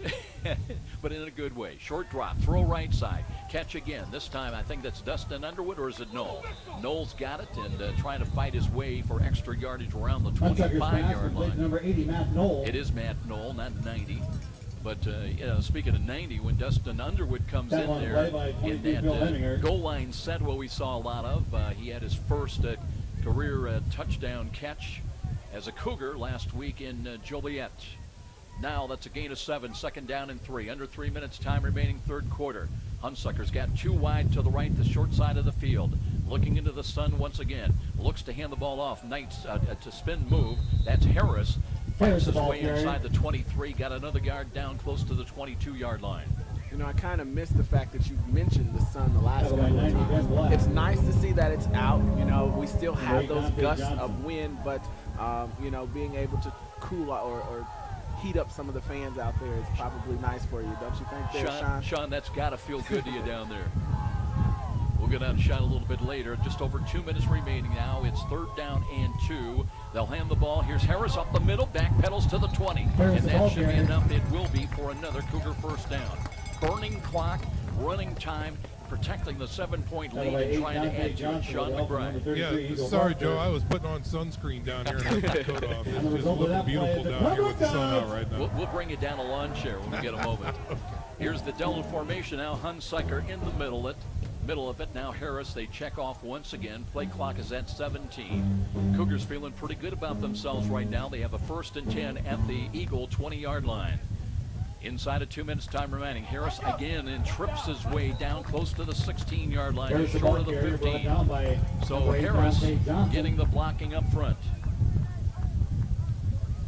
Harris had a Brings up nice second run, down but what I and 4. noticed more importantly was the Rubber block 16-yard line. that number 32, and it's unfamiliar number for me at this time, that he put on with that middle linebacker. He squared him up, knocked him right in the mouth. Micah Noble is 32, so we'll see. Normally he's on the other side of the ball, but you're right. In the Delta formation, he's in their right half. And that tells you something, too, that USF, with all the array of injuries they suffered over the last 3-4 weeks, have had to go deep. Offside, offense, number 81. Well, it's got to be a procedure call. They call it offsides, but that'll cost St. Francis. Akeem Kelsaw is really upset about that call and questioning it, saying, what's going on, guys? But with 1:20, the clock is stopped now. It was 2nd down and 4 at the 16. Let's go down again with Sean McBride. Yeah, looking at the play, I'm right down here at the line of scrimmage. Akeem Kelsall had that left foot out past the line of scrimmage far enough, didn't check in with the side judge, and that's why they flagged him on that one. So that little 5-yard costly mistake by Akeem Kelsall. See, that's why we pay you the big money. Really? Theory. Yeah, anytime. Here we go, 2nd down. And, well, that can't be right with the, we'll check some of the numbers. It'll be 2nd down and 10, I believe, with the ball just outside the 20-yard line. Hunsucker in control as quarterback. Short drop, looks left, throws the ball, and gets it complete at the 15. And just a quick little look-in pass on the slant. And that'll take the clock down inside of 45 seconds now. That was Matt Knoll on the receiving end. He's had a big 3rd quarter here. He has, and most importantly, we need to note that he hasn't dropped any since his first one. So hopefully I didn't just jinx him on that, but you know, it's been really a great guy to watch over the last couple of seasons. 3rd down with the ball at the 14, 3rd and 4. And again, Robert Morris is blitz most of the day. They showed blitz again, defensive left side, but the play clock still at 7. Hunsucker now blitz coming defensive left side, throws to the corners, got a man and it's wide, incomplete. That went to the outside. That's the good news by Hunsucker. He was going to put it in place where only Knoll would have a shot at it, but now it's 4th down and 4. Will they bring Eber on to try to attempt the field goal, or will they go for it to try to convert and get a touchdown? One thing I saw by the big guy out there, Cam Edwards, is the fact that he kicked back in order to pick up one of those fast, shifty guys. I believe it was number 15, which is one of their DBs. So he did a great job getting back there, picking him up, and kind of pushing him out of the play there. This will be a 31-yard field goal attempt by Emerson Eber. In this range, he's 1 for 1 this year. Is long on the season, 37 from 31. It's kind of hooking a little bit. Does it have a chance? It's good. 31 yards. It was a dying quail that got just inside the left upright with 8 seconds remaining in the 3rd quarter. 10-point lead now for USF at 24-14. We'll be back. This is Cougar Football on Redeemer Radio, AM 1450. You got an H&L Electric, Daniel, coming up? That's the last one, right? Yes, sir, I believe.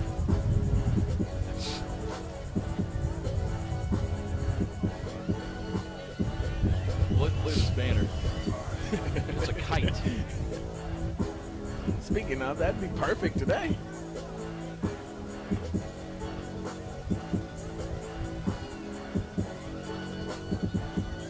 with 24 unanswered points. They were down 14-0. They now lead 24-14. And Emerson Eber, what a year he's turning in with help, special teams help with field goals. He is now 7 of 8 on the year. And the Cougars lead by 10. Denver Radio Sports thanks H&L Electric for being our travel sponsor for today's game. For all your electrical contracting needs, call H&L Electric at 260-402-3541. Carmen ready to kick the ball away, left to right is 8 seconds remaining in the quarter. Low line drive, bounding ball again. It'll be fielded at the 15. Return across the 20-25 and across the 30-yard line to the 32 is where the Robert Morris University Eagles will go on offense. And we'll see one more snap in all likelihood with 2.7 seconds remaining in this third quarter. Have not heard any of the other scores going on elsewhere around the MSFA. You mentioned a big win. A big one coming up among undefeated teams as far as the Midwest League is concerned. St. Ambrose, of course, the Cougars beat them by 1 here early in the year. St. Ambrose in the lead is 3-0 with Grandview. And here now with waiting for the snap of the football. Short drop, looks right, looks, pulls it down, flush to his right. Nobody closed on him and slides up to the 40-yard line. The defensive line got great pressure. They just couldn't come up with him. Donaco was one of those guys. I saw him trying to bat at his feet there, but he didn't see anybody downfield. They had great coverage from the DBs there. He just took off. Into the third quarter here at Darcy Stadium, 24-14. The black and silver today have got the lead. We'll be back with the fourth quarter. This is Cougar Football, Redeemer Radio, AM 1450. Okay, Robert, let's try to squeeze both those 30s in and get us even.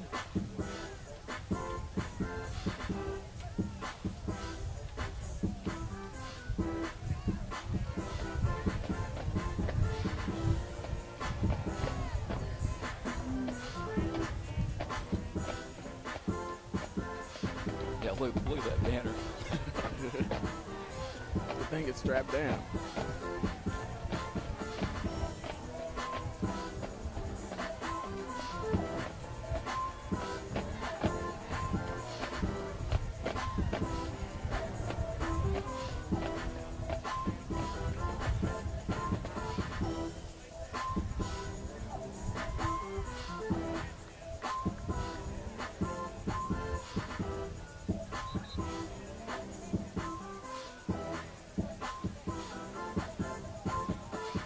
Back at Darcy Stadium, I'm Joe Parson, joined by Daniel Carter, Sean McBride from the Redeemer Radio Sports crew. Final 15 minutes of regulation. We start with Robert Morris, down 10 now on the road. They've got those second down, short yardage situation at their own 40-yard line.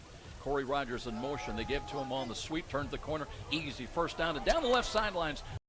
5 into the 40-yard line of St. Francis. Corey Rogers, the ball carrier.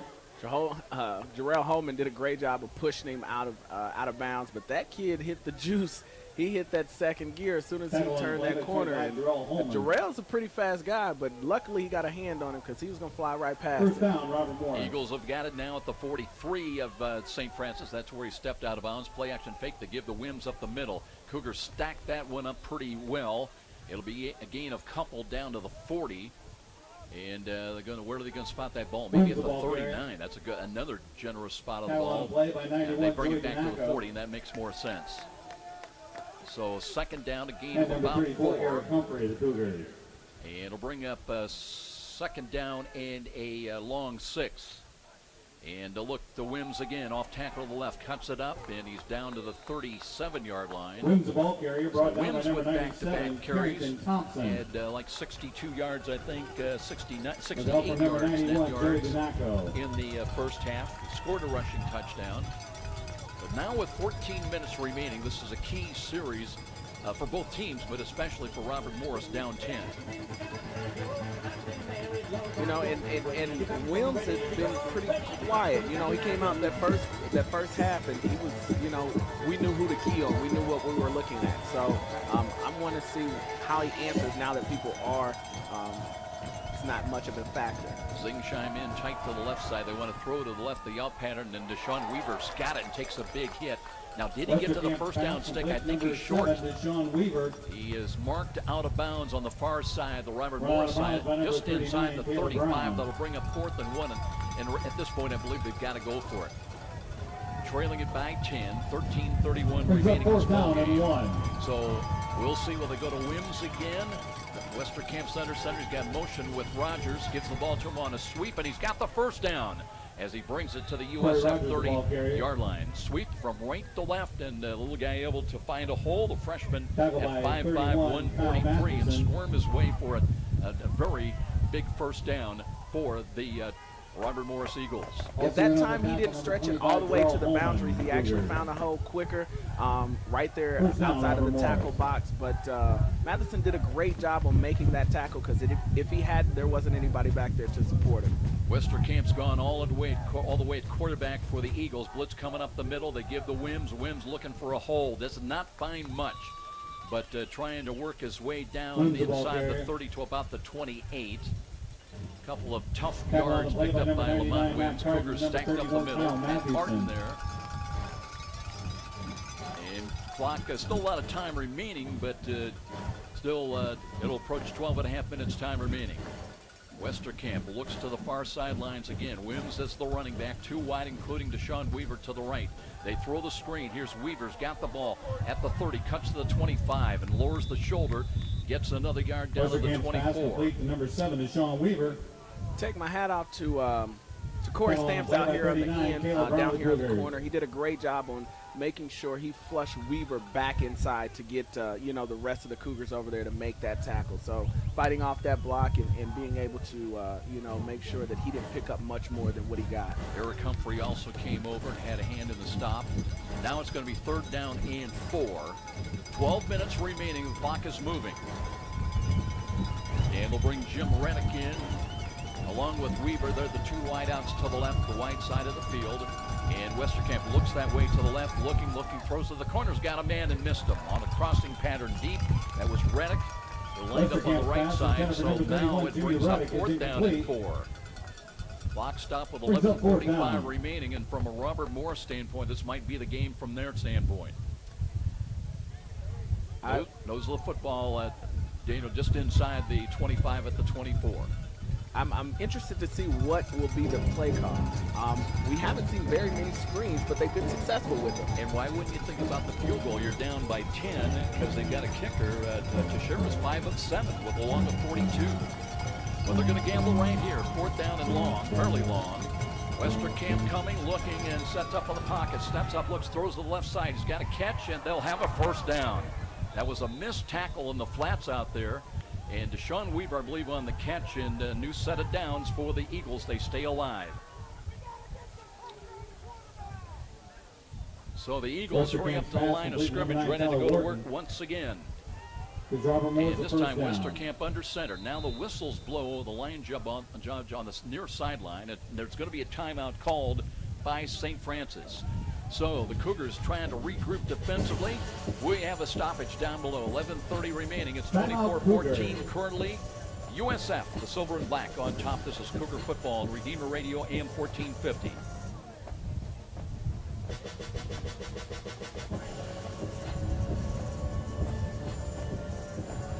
I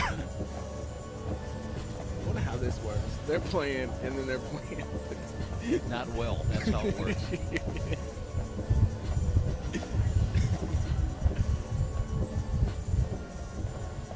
Yeah, the kid was 5 of 7 along a 42. Right. Bank of Darcy Stadium, Sean McBride, a little observation about maybe what head coach Jared Williamson was thinking about that potential field goal attempt. Well, just like you, Joe, I was thinking the exact same thing. Let's get 3 on the board and call it good. I mean, 4th and 4, that's a risk. But when you mark it off from the 24-yard line, that'd be a 41-yarder into the wind. And again, it is still gusty down here. See his logic going for it on 4th and 4, and they were successful. And you know what, Sean? He may not be any MOE either. Like doing or grab. That's another story, though. Here we go. 1st and 10. Eagles alive. New set of downs. And a play action fake and a roll to the right side. Westerkamp looking, being pursued and trying to come back now. Runs inside the 20 and just takes a dive down to about the 17-yard line. So we'll pick up a couple of yards. But the clock will keep moving now. Timeout situation. The Eagles have all three of theirs. St. Francis with 2 remaining. It'll be second down and, well, they say 9. Let's call that second and 9 at the 17. Allen on that play, Jake Allen did a great job on pursuing. Just kind of over pursued a little bit and gave the quarterback an opportunity to cut back and pick up a couple more yards. Cale Tabler in, and one of the safeties had a chance to talk to his dad before the ball game. Here's Westerkamp, play action fake, looking, throws the left corner. He's got a man out there, and he's got a catch for a touchdown. Deshaun Weaver running a little down and out pattern and able to get it in. Deshaun Weaver. So Robert Morris touchdown. A touchdown at the 10:39 mark, and again we missed the yardage because I mean they take that off instantly. Weaver, who's been very quiet, you know, that's perfect time. You know, when the game is on the line, when you're kind of got your back up against the wall, it's fourth quarter. You need everybody to step up, and he has, you know, he did just that on that particular play. And the problem was Westerkamp all the time in the world. Cougars all of a sudden not getting any pressure at all on him. So now the extra point to cut it to 3, and booming kick again. It's hooking off to the left, but he got it inside the upright. And that's on the tracks once again. So a timeout here at Darcy Stadium in the for a run of 24. Finally stopped by Robert Morris. They've cut the Cougar lead down to 3, 24-21 with 10:39 remaining. And we'll be back to Darcy Stadium. This is Cougar Football on Redeemer Radio, AM 1450.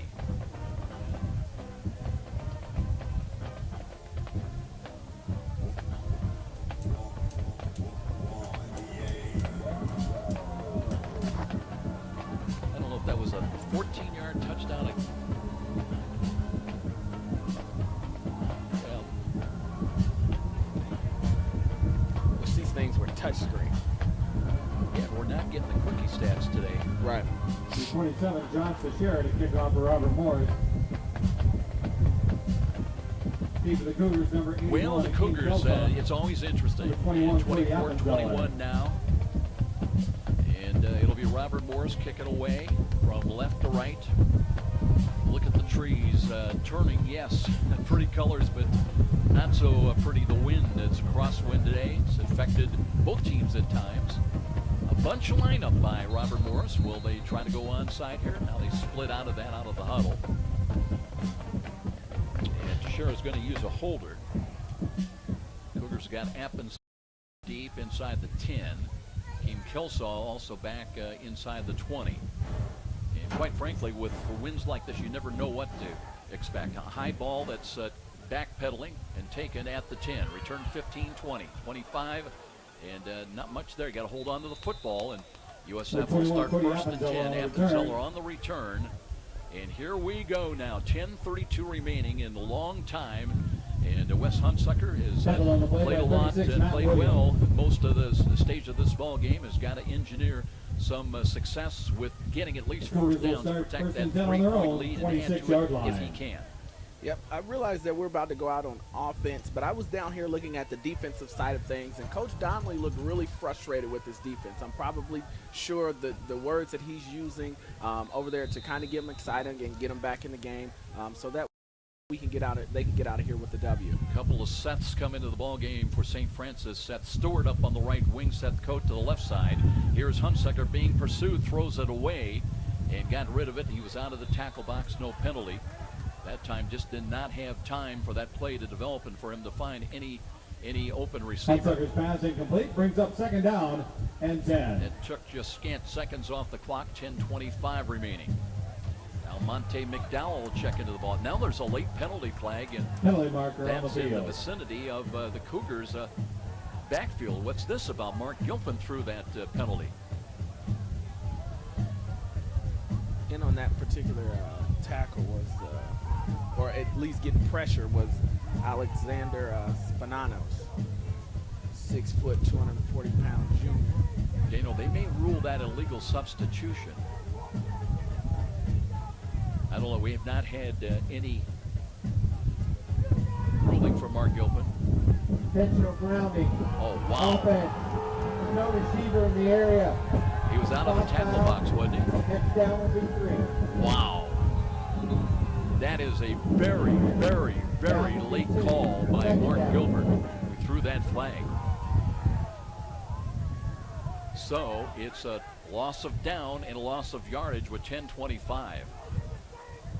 So the Cougars got to do it the hard way. They got to go all the way out to their 36. And it's second down and 17. Trying to make a play now. Rolls to his left side. Rush is coming. Gets away initially. And down he goes inside the 10 at the 9.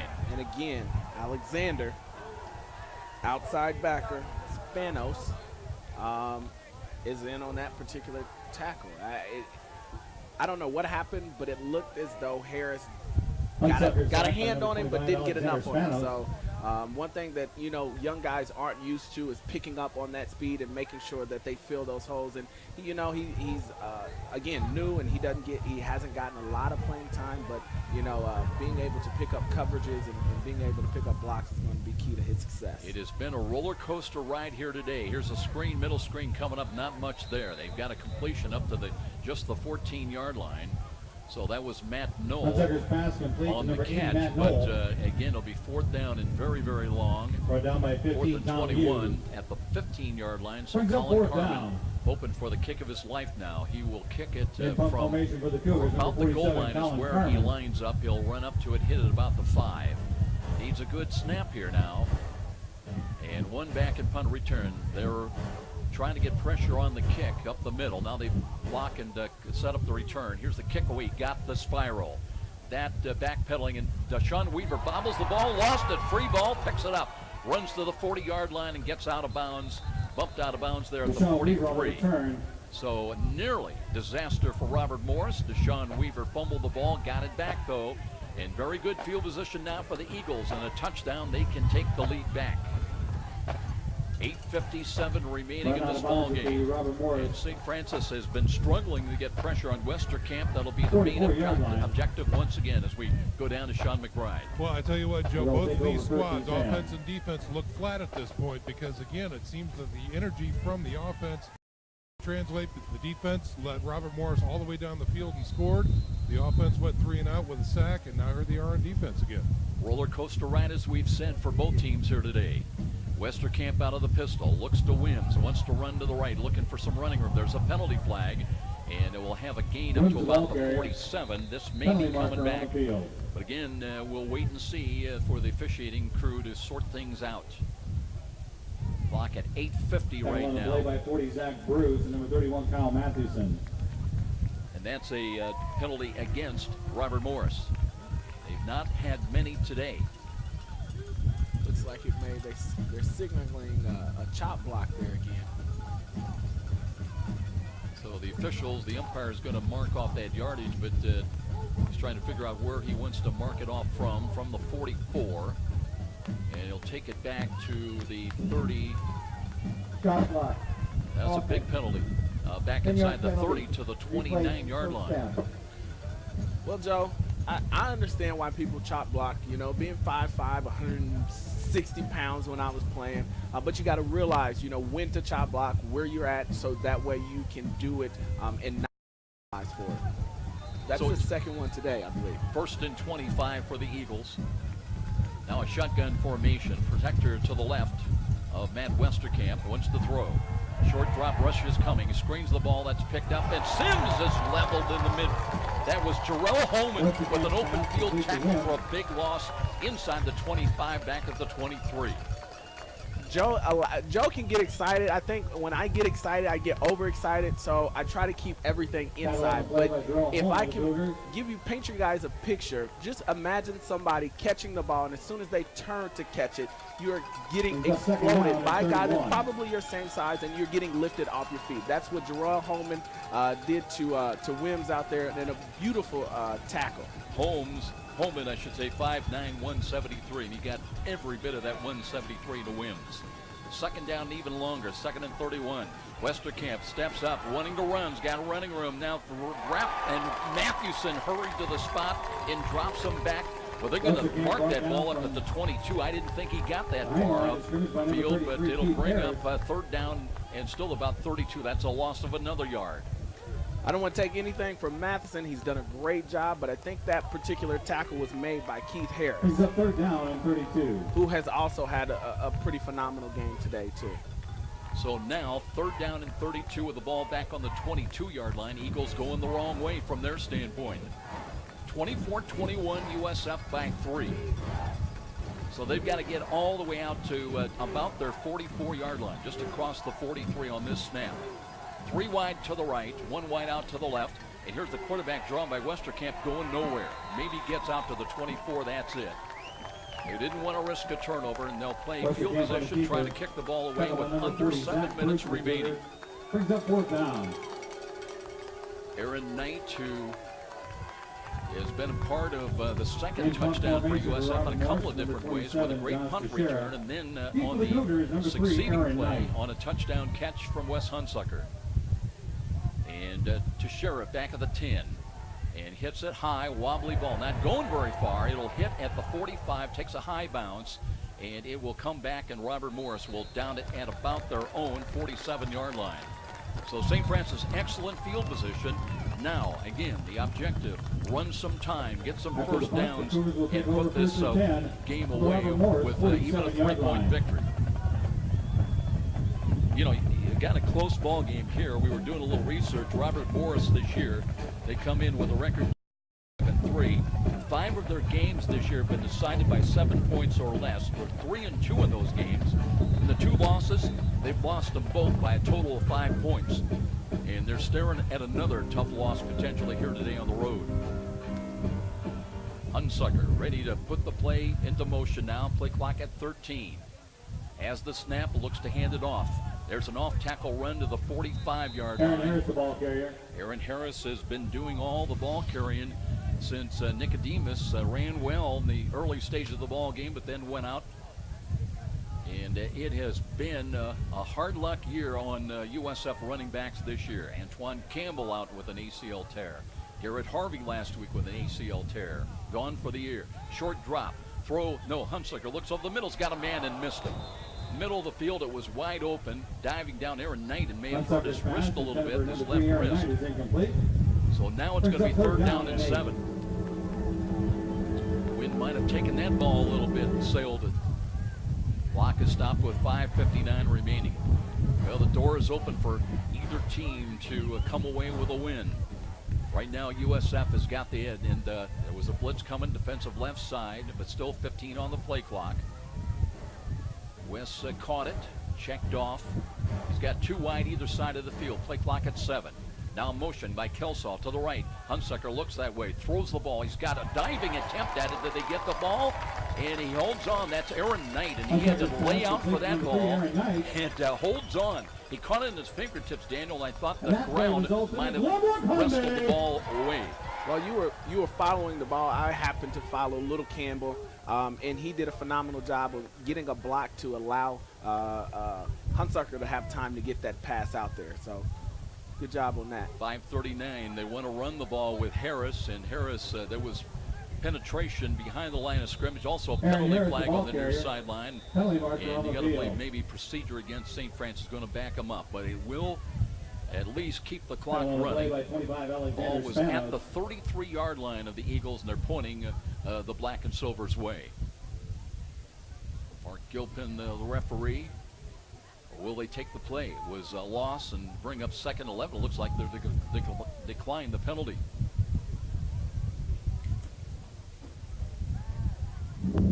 Illegal shift. Offense. 2 men in motion at the same time. Penalties decline. Play 2nd down. Well, they call it illegal shift. 2 men in motion. Didn't see that. But with the loss of 1, brings up 2nd down and 11.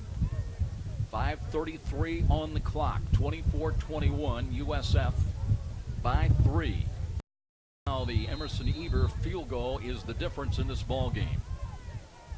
Got to get it down inside the 25 to the 23. Couple of downs to work with. Noel in, wide to the right, the short side of the field. Hunsucker looks right, looks left, checking his wristband as well. He's got 3 wide to the left. And look at again with the snap. Short drop. Rush is coming. Looks, throws the left high ball, and that's caught and dropped by Seth Coate. But I tell you what, they were in there leaning on him, and I thought it was interference as Al-Masri had a hand on him, I thought, before the ball got in there, but no penalty flag and 3rd down and 11. One thing that kind of confuses me about no huddle offense, I thought it was about tempo. Sometimes you see the guys kind of hanging out, waiting for a play to be called in there. So not really sure if it's doing what it's supposed to do at times, but obviously Cougars have found some success with it. 3rd and long, backing away is Hunsaker now, still has 11 on the play clock. Looks to his right, shouts out to the wideouts there to the right side, to the short side of the field. Hunsaker, short drop again, looking, loads, looks to the left, throws over the middle. It's got a tip ball and incomplete, looking for Kelsaw. That one was knocked away, and it was Schachtelband that got a hand in there. So now it's 4th down and 10 with the ball at the 33. Hunsaker's pass. Now, do you risk giving the ball at the 33, or you try to kick the ball and foul them up inside the 15 or the 10? Looks like USF with Jalen Campbell out there is going to run a play. Need 11. 5:21 remaining. 3 wide to the left. All 11 within about 10 yards of the line of scrimmage. Hunsaker rolls to the left. Looking, throws the ball, looking to the corner, and a tip ball incomplete and intended for Kelsaw, incomplete. So they'll take over now. Robert Morris at their own 33-yard line, and they still have a chance here, down 3 on the road. Takes over on down. Hunsaker got a little pressure out there from Tom Hughes, that outside backer there. So. 1st and 10 on their own 34-yard line. Now you got to rely on your defense to step up and make some plays here in the final 5:14 to protect the lead and take home a victory. And you know that Deshaun Weaver is going to try to figure some way into what could be this final drive of the ball game by the Robert Morris. Little motion left to right, that is Weaver. And Westerkamp out of the gun, looks to Weaver's way, throws in the slot, he's got a catch. That's a run after the catch for a 1st down. USF had 3 there, but they couldn't wrap up and finish, and they've suddenly got the ball at the 45. Remember, a field goal would also tie the game. So a new set of downs for Robert Morris. And they're up to the line of scrimmage with 5:05 remaining. Cougars with 3 defensive frontliners on the ball. Play action fake. They'll give the ball, and scooching down, that was Wims again. Fights his way up to about the 49-yard line. He'll pick up 4. Tackle on the play by number 33, Keith Eagles Harris. with all 3 of their timeouts remaining. St. Francis used one. They've got 2 left. Nose of the football just inside the Eagle 49-yard line. 2nd down and 7. This time the Eagles huddling up, burning valuable time. They're taking a lot of time in the huddle with 16 now on the play clock. They'll come out with Zingsheim sent wide to the left and joined out there by Deshaun Weaver. Cougars playing well off in zone. 2 safeties back. Westerkamp looks, throws to a spot's got a catch again at the Cougar 45 and breaking away for a moment. And the carry down inside the 45 to the 40, I should say to the 37. Smith. Tackle on the play by number 4, Corey Stamps. That is good for another Robert Morris 1st down, and they're going in the under area, the vacated places, and picking up some big real estate in chunks now with 4 minutes remaining in this ball game. One thing I noticed about Westerkamp on that particular play was he had 2 guys, Jake Allen as well as Matheson, in his face. He stood tall in the pocket, kept his eyes downfield, and found a guy there. Part of that is he is tall. He's 6'3". That helps as well. Cougars show blitz defensive right side. They run Wims, and Wims is trying to step out of a tackle, is knocked down at the 36. He'll pick up a couple, maybe 3 yards. Down by 31, Kyle Matheson, number 34. Running now, it'll run inside 3.5 minutes. They'll spot it right at the USF 36. Again, to share their field goal kicker's got a long of 42 this year. He's 5 of 7 on the season. Last year he missed a field goal, 0 for 1 from 41 yards against Taylor. Tight formation now, 2 to the left. And Westerkamp again, a short drop, wants to throw, looks over the middle, has got a man, and that's a left short and incomplete. Boy, Zingsheim had a couple of steps inside the 10. Corey Stamps came over, but trailing the play, the ball was just underthrown.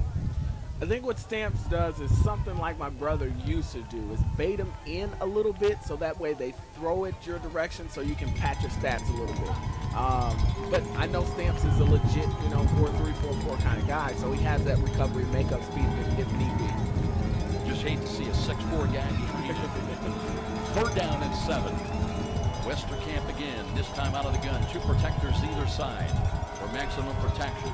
Now looking, being flushed to his right. Throws on the run in the middle of the field. He's got a catch and a first down. Big hit, but they'll have it 1st and 10 at the USF 25-yard line. 17, Jalen Smith.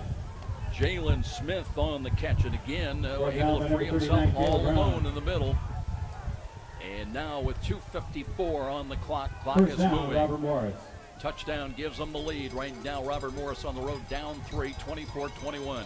Cougars hoping for somebody to make a play in the silver and black. Westerkamp under center. He's got Corey Rogers right to left on the sweep. They give the ball to him, and he slipped down and fell down Corey Rogers, back around the ball carrier. 27-yard line.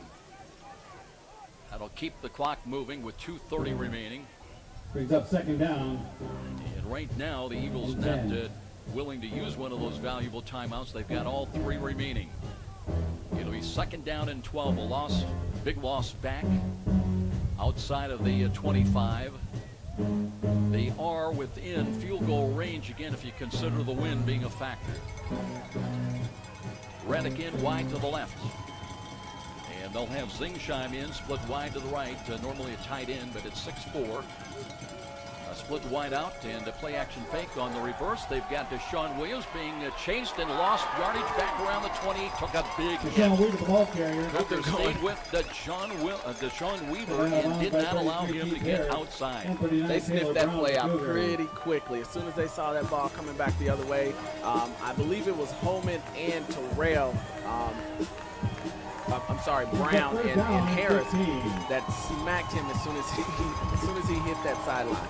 With the loss, the ball is back around the 12. Nose of the football just inside the 30. It's 3rd down and 15. Minute 49 on the clock. Robert Morris still with all 3 timeouts remaining. 2 wide either side of the field. Westerkamp out of the gun. Looking, drops the throw again. Looks, throws to the right, floats one out. He's got a catch by Restic, and he gets it down to the 23-yard line. That'll be well short of the first down. It'll be 4th down. Coming up 4th down and about 7. And now will they try the field goal to tie it with 1:30 remaining. All 3 timeouts remaining. And they're allowing the clock to run down. 22-yard line. We're at 1:22, 1:21, and they're huddling up. This is a little bit bizarre. They're going to go for it on 4th down and 7. No field goal coming up. Deshaun Weaver wide to the left.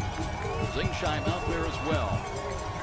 They need 7. Minute 5, the clock running. Westerkamp looking, and throws in the middle of the field. He's got a sliding catch at the 10, 1st and goal.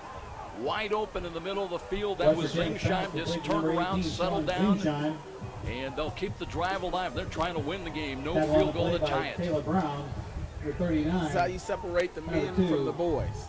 Who's going to step up? Who's going to make a play? Right now, you just need a takeaway. 55 seconds, in fact, remaining. Clock is running. Westerkamp wanting to throw, looking, rolls to his right, being flushed, hit and that one is going to go out of bounds. Cougars finally got pressure on Westerkamp as coming in there. Got pressure from Corey Terrell was in there. Incomplete. Brings up 2nd down. 45.1 seconds remaining. It'll come back to the 10. Westerkamp flushed to his right, was able to get outside the tackle box and just threw that ball away and avoided the sack. Well, are we looking at overtime? Reddick in wide left. Where's Deshaun Weaver? He's out there, split wide to the right. It'll be 2nd down and goal from the 10-yard line. Westerkamp ready to take the snap again. Hands the ball to Wims, trying to cut back to his left. Scampers down to the 6 with 40 seconds remaining. And there's going to be a timeout now. 31, Kyle Matthewson. Let's see who called that timeout. It's called by the Eagles. They've got 2 remaining. They'll have it. 3rd down and goal from the 6 when they come back down 3. And this is Cougar football on Redeemer Radio AM 1450.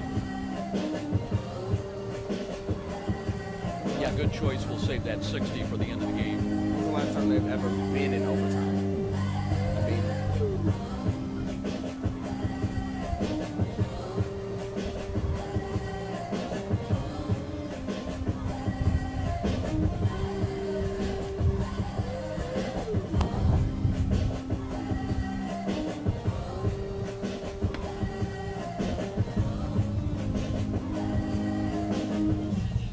Well, let's give you the game reset as far as timeouts. Both teams now with 2 timeouts remaining. It'll be 3rd and goal. Robert Morris at the USF 6-yard line. They trail it 24-21. They led early by as many as 14-0. They trailed by as many as 24-14. But they've had a Westerkamp touchdown pass to Weaver to draw within 3. And now they've got the ball just outside the USF 6. 3rd down and goal.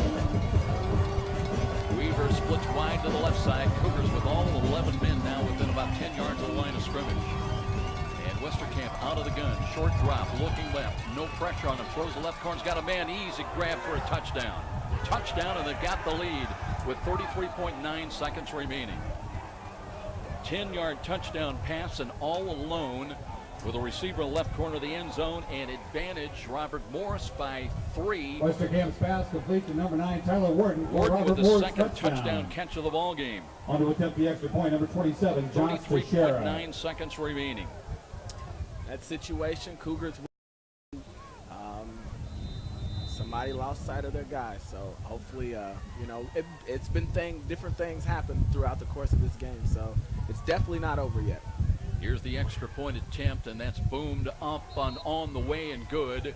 So that'll give them a lead of 4 on the Cougars. They've got 33.9 seconds remaining. They trail it at home here by 4 points.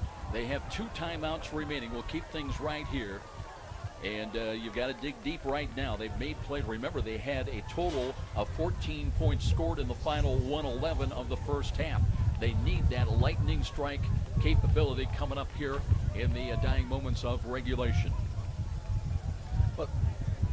And let's go down and check in with Sean McBride. Well, I tell you, Joe, that touchdown, it just kind of took the oxygen out of the sidelines over here. It is very quiet here on the Cougar sidelines. They need to dig deep, pull their bootstraps up, and get it done here with the waning seconds remaining in the game. It's going to be a tough road to hoe for the Cougars right now. Keem Kelsaw back with Cody Appenzeller. It was a pretty gutsy call to go there on 4th down when they did. I know I was thinking, and I think Joe was too as well, you know, why not take 3 points, you know, send it into overtime potentially, and go from there. But, you know, the coach put faith in his kids, and they obviously were successful. Well, they'll tee it up at their own 35-yard line. Will they squib the ball? Will they kick deep? Kelsaw's back, waiting for it inside the 10. And Appenzeller back, and he's the up back now, waiting at around the 16-yard line. We'll see what Teixeira elects to try, what kind of a kick, a pooch kick. Josh Teixeira to kick off for Robert Morris. Looking to the sidelines. They're bunched up right now. 33.9 seconds remaining. If the Cougars do drop this, it would be their 2nd loss of the year, but more importantly, their 1st loss in the league. And of the day in a tie in the Mid-East League, also at 2-0. So that creates really a lot of logjam. Here comes the kick, a bounding ball. It'll bounce up and filter through to Kelsaw. Has it at the 19, returns to the 25, steps out of a tackle, and down at the 29-yard line. So the Cougars 71 yards. Their objective with 28.7 seconds remaining. And we'll see how this one unfolds in the dying moments of regulation. 36, Matt Williams. Do the Cougars have any late heroics in mind? Well, we saw them score, by the way, with 28.8 seconds remaining have the ball first in the and 10 first on their half on a own 19-yard touchdown line. pass from Hunsucker. Now they've got to go 71 yards. I know for a fact they do 2-minute offense every Thursday, so be prepared to go a little faster tempo and get back to the ball and have a couple plays called prior to this Timeout, Robert Morris. Eagles going to burn one of their 2 remaining timeouts. They wanted to see how the Cougars were going to line up offensively. And so we have a stoppage down below. As we mentioned, Robert Morris, first ever meeting with St. Francis. And the Cougars do not lose often on this field, I can tell you, in 16 years. Eagles are idle next week. They'll take the week off, and then they finish with home games against Siena Heights on November the 9th and against Concordia on November the 16th. This would be just a bitter pill for Kevin Donnelly and his team to have to stomach here today, as they've got Concordia coming in next Saturday at high noon. But right now, being threatened to drop 5-2, and also their national ranking is number 4. And I think that's the biggest thing, is the timing of the loss. As you start to gear up for playoffs and things like, and home field advantage and things like that, is where is that going to put you? So Hunsucker brings his team up the line of scrimmage. He's got 3 wide to the right side. Needs 71 yards. Trying to pick up with that. Loads. Now steps up, throws late in the ballgame. That one's short and drops incomplete. Takes the game clock down to 22 Hunsucker's seconds. pass Everybody incomplete. dropping back in coverage Brings up for second down the and Eagles, 10. and Hunsucker just could really not find any option. Knoll in, along with Kelso wide to the left. That's the short side of the field. Cam Smith was out there wide right.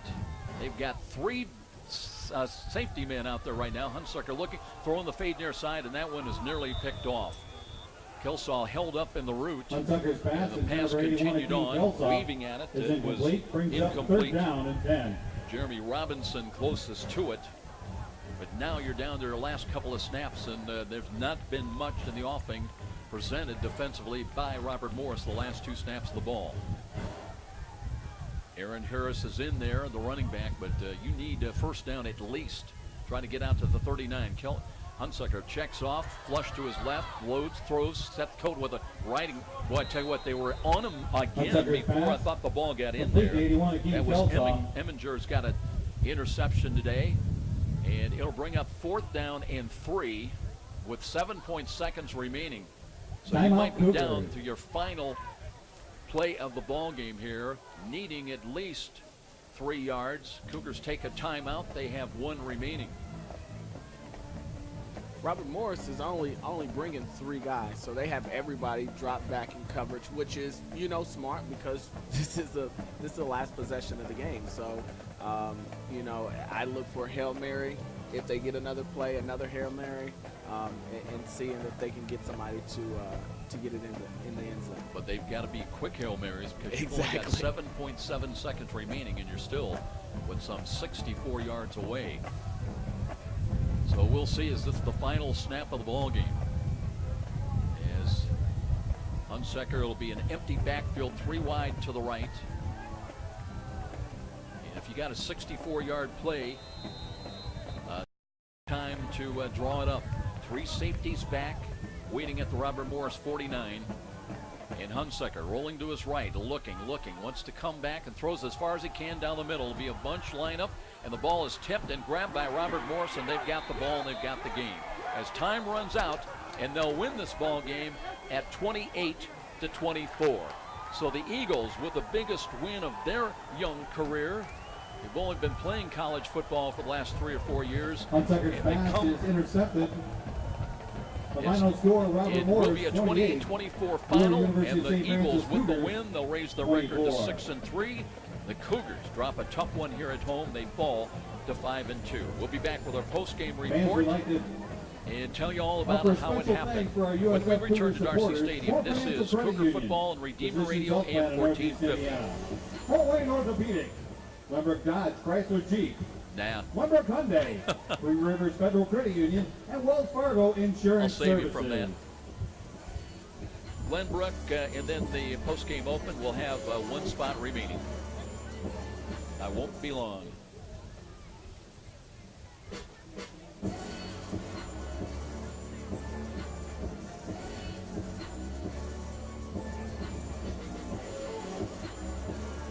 Fans, don't forget the Cougars return to Darcy Stadium next Saturday, November 2nd, to take on Concordia University. Kickoff is scheduled for noon.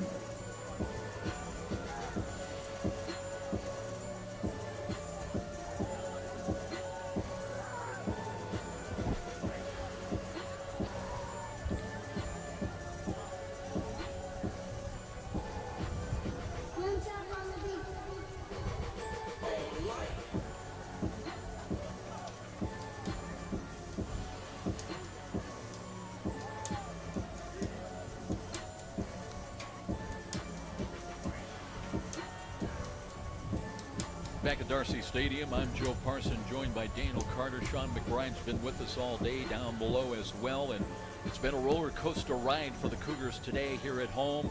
Started badly and had a great finish at the end of the first half. Had the lead by as many as 10 points in the third quarter, 24-14.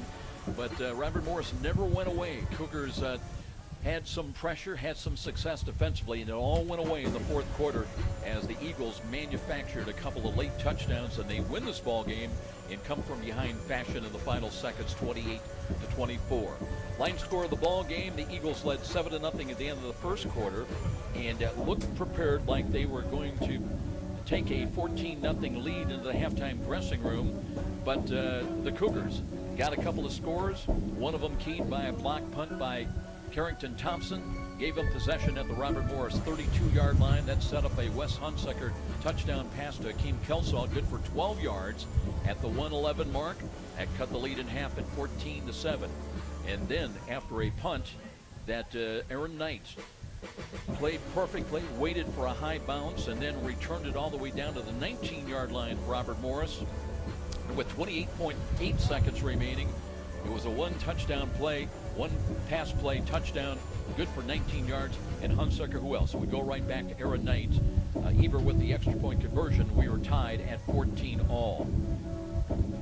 Hunsucker would give the Cougars the lead on a touchdown pass to Cam Smith. And at the 8:40 mark, that would make it in the third quarter a lead of 21-14 for St. Francis. And then we had back-to-back turnovers, fumble recovery, but Cougars couldn't do anything with it. They had it at their own 35. Robert Morris got it back, but Westerkamp was intercepted by Corey Stamps at the St. Francis 6. That ultimately would set up a 31-yard field goal for Ebert, just 8 seconds remaining until the end of the third quarter. Cougars would have their last and biggest lead of the day at 24-14. I shouldn't say last lead because they would still lead with 10:39 remaining in the ball game after a Westerkamp touchdown pass to Weaver. Cut it down to 24-21.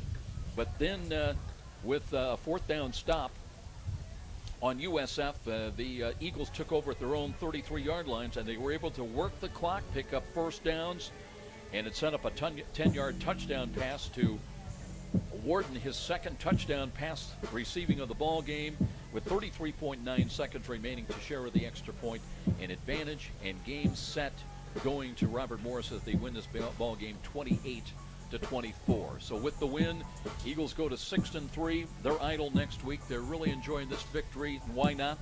You knock off the number 4 ranked team on their field. Meanwhile, the Cougars have got to find solutions now. And who will be the quarterback next week? Dave Yoder started, stumbled, did not do well here tonight. 2 early interceptions. Hunsucker did have some success, but then the Cougar offense bogged down also in the fourth quarter as well. And then the running back situation with Nicodemus dinged up a little bit here this afternoon. Aaron Harris called upon, and Jalen Campbell also had some snaps late in the ball game, but a lot of questions, and defensively as well for Coach Kevin Donnelly. His Cougars fall to 5-2. More importantly, they're 2-1 in the Mid-East League, and now Robert Morris back alive in the league. They are at 2-2. Daniel Carter, you've been through these roller coaster rides, and it'll be a tough week of practice for USF. Yep, definitely. It's sad to see. I still have that burning desire to get out there and wish there was something I can do to help. But what it comes out to, what it boils down to, is the Cougars came out flat. If they would have came out and played their game and played how they played, the end of the second quarter going into the third quarter, then they would have found success in today's game. They also kept the Cougars guessing on both offense and defense. They changed up their stunts. They changed up their blitz. They changed up their coverages. And then the same thing for the offensive side of things. They knew which direction the Cougars are going to run into, and they ran right into blitz. So kudos to the coaching and the coaching staff for Robert Morris. They did a great job on their game plan and came out with the victory. But the number one thing that they have to know is when the game is on the line, when you find yourself against the wall, somebody has to stand up. Somebody has to be that person that carries the team on their back. and to me, for me, like when it came down to the fourth quarter, no one did that. There was nobody that stood up and say, okay, yes, give me the ball. Yes, we can count on this person. And I think that's the number one thing that you have to do. You have to find somebody that demands the ball. And I know when I was playing, if it came down to it and the game was on the line, yes, I want to be the first person to touch it. I want to be the last person to touch the ball. And when you start demanding those things, you can start to see the change in the dynamics of the emotion and the dynamics of the momentum, and then knowing who you're going to go to for success. I kind of agree with you because at the end of that first half, it was Carrington Thompson who made the play with the bunt, the block of the punt, and Aaron Knight also with a couple of plays. So they found those playmakers. You're right, in the fourth quarter was kind of just a no man's land. And the creativity and execution was there by Robert Morris. And down 10, they never gave up. They battled back, and they win this ball game 28-24. So hats off to the young Eagles with a big win in their career. That's going to wrap things up. A reminder, we'll be back here at Dorsey Stadium next Saturday at 12 noon against the Concordia University Cardinals. Our pregame begins at 11:45. For the Eagles, they take a week off. They'll savor this win. They've got home games remaining in the regular season against Siena Heights and Concordia. So St. Francis now, and in a must-win situation the rest of the way. They've got to basically win out.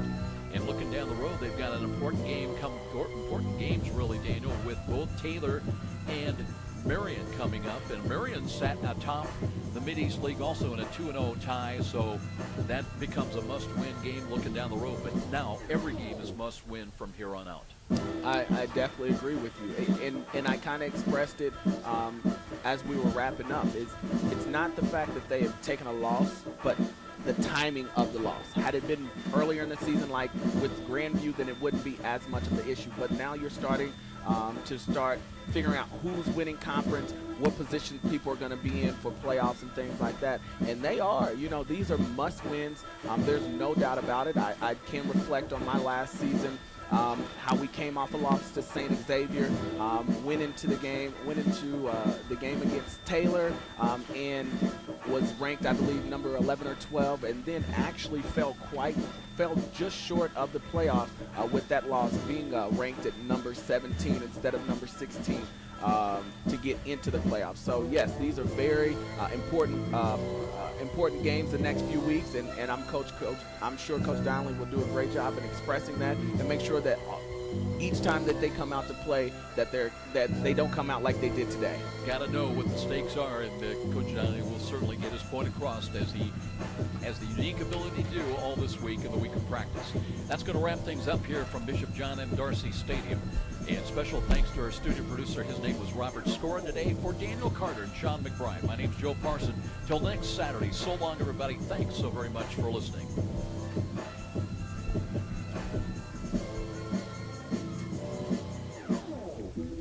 All right, Robert, appreciate the help.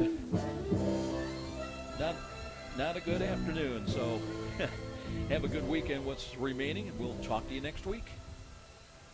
See you, Chief. Take care.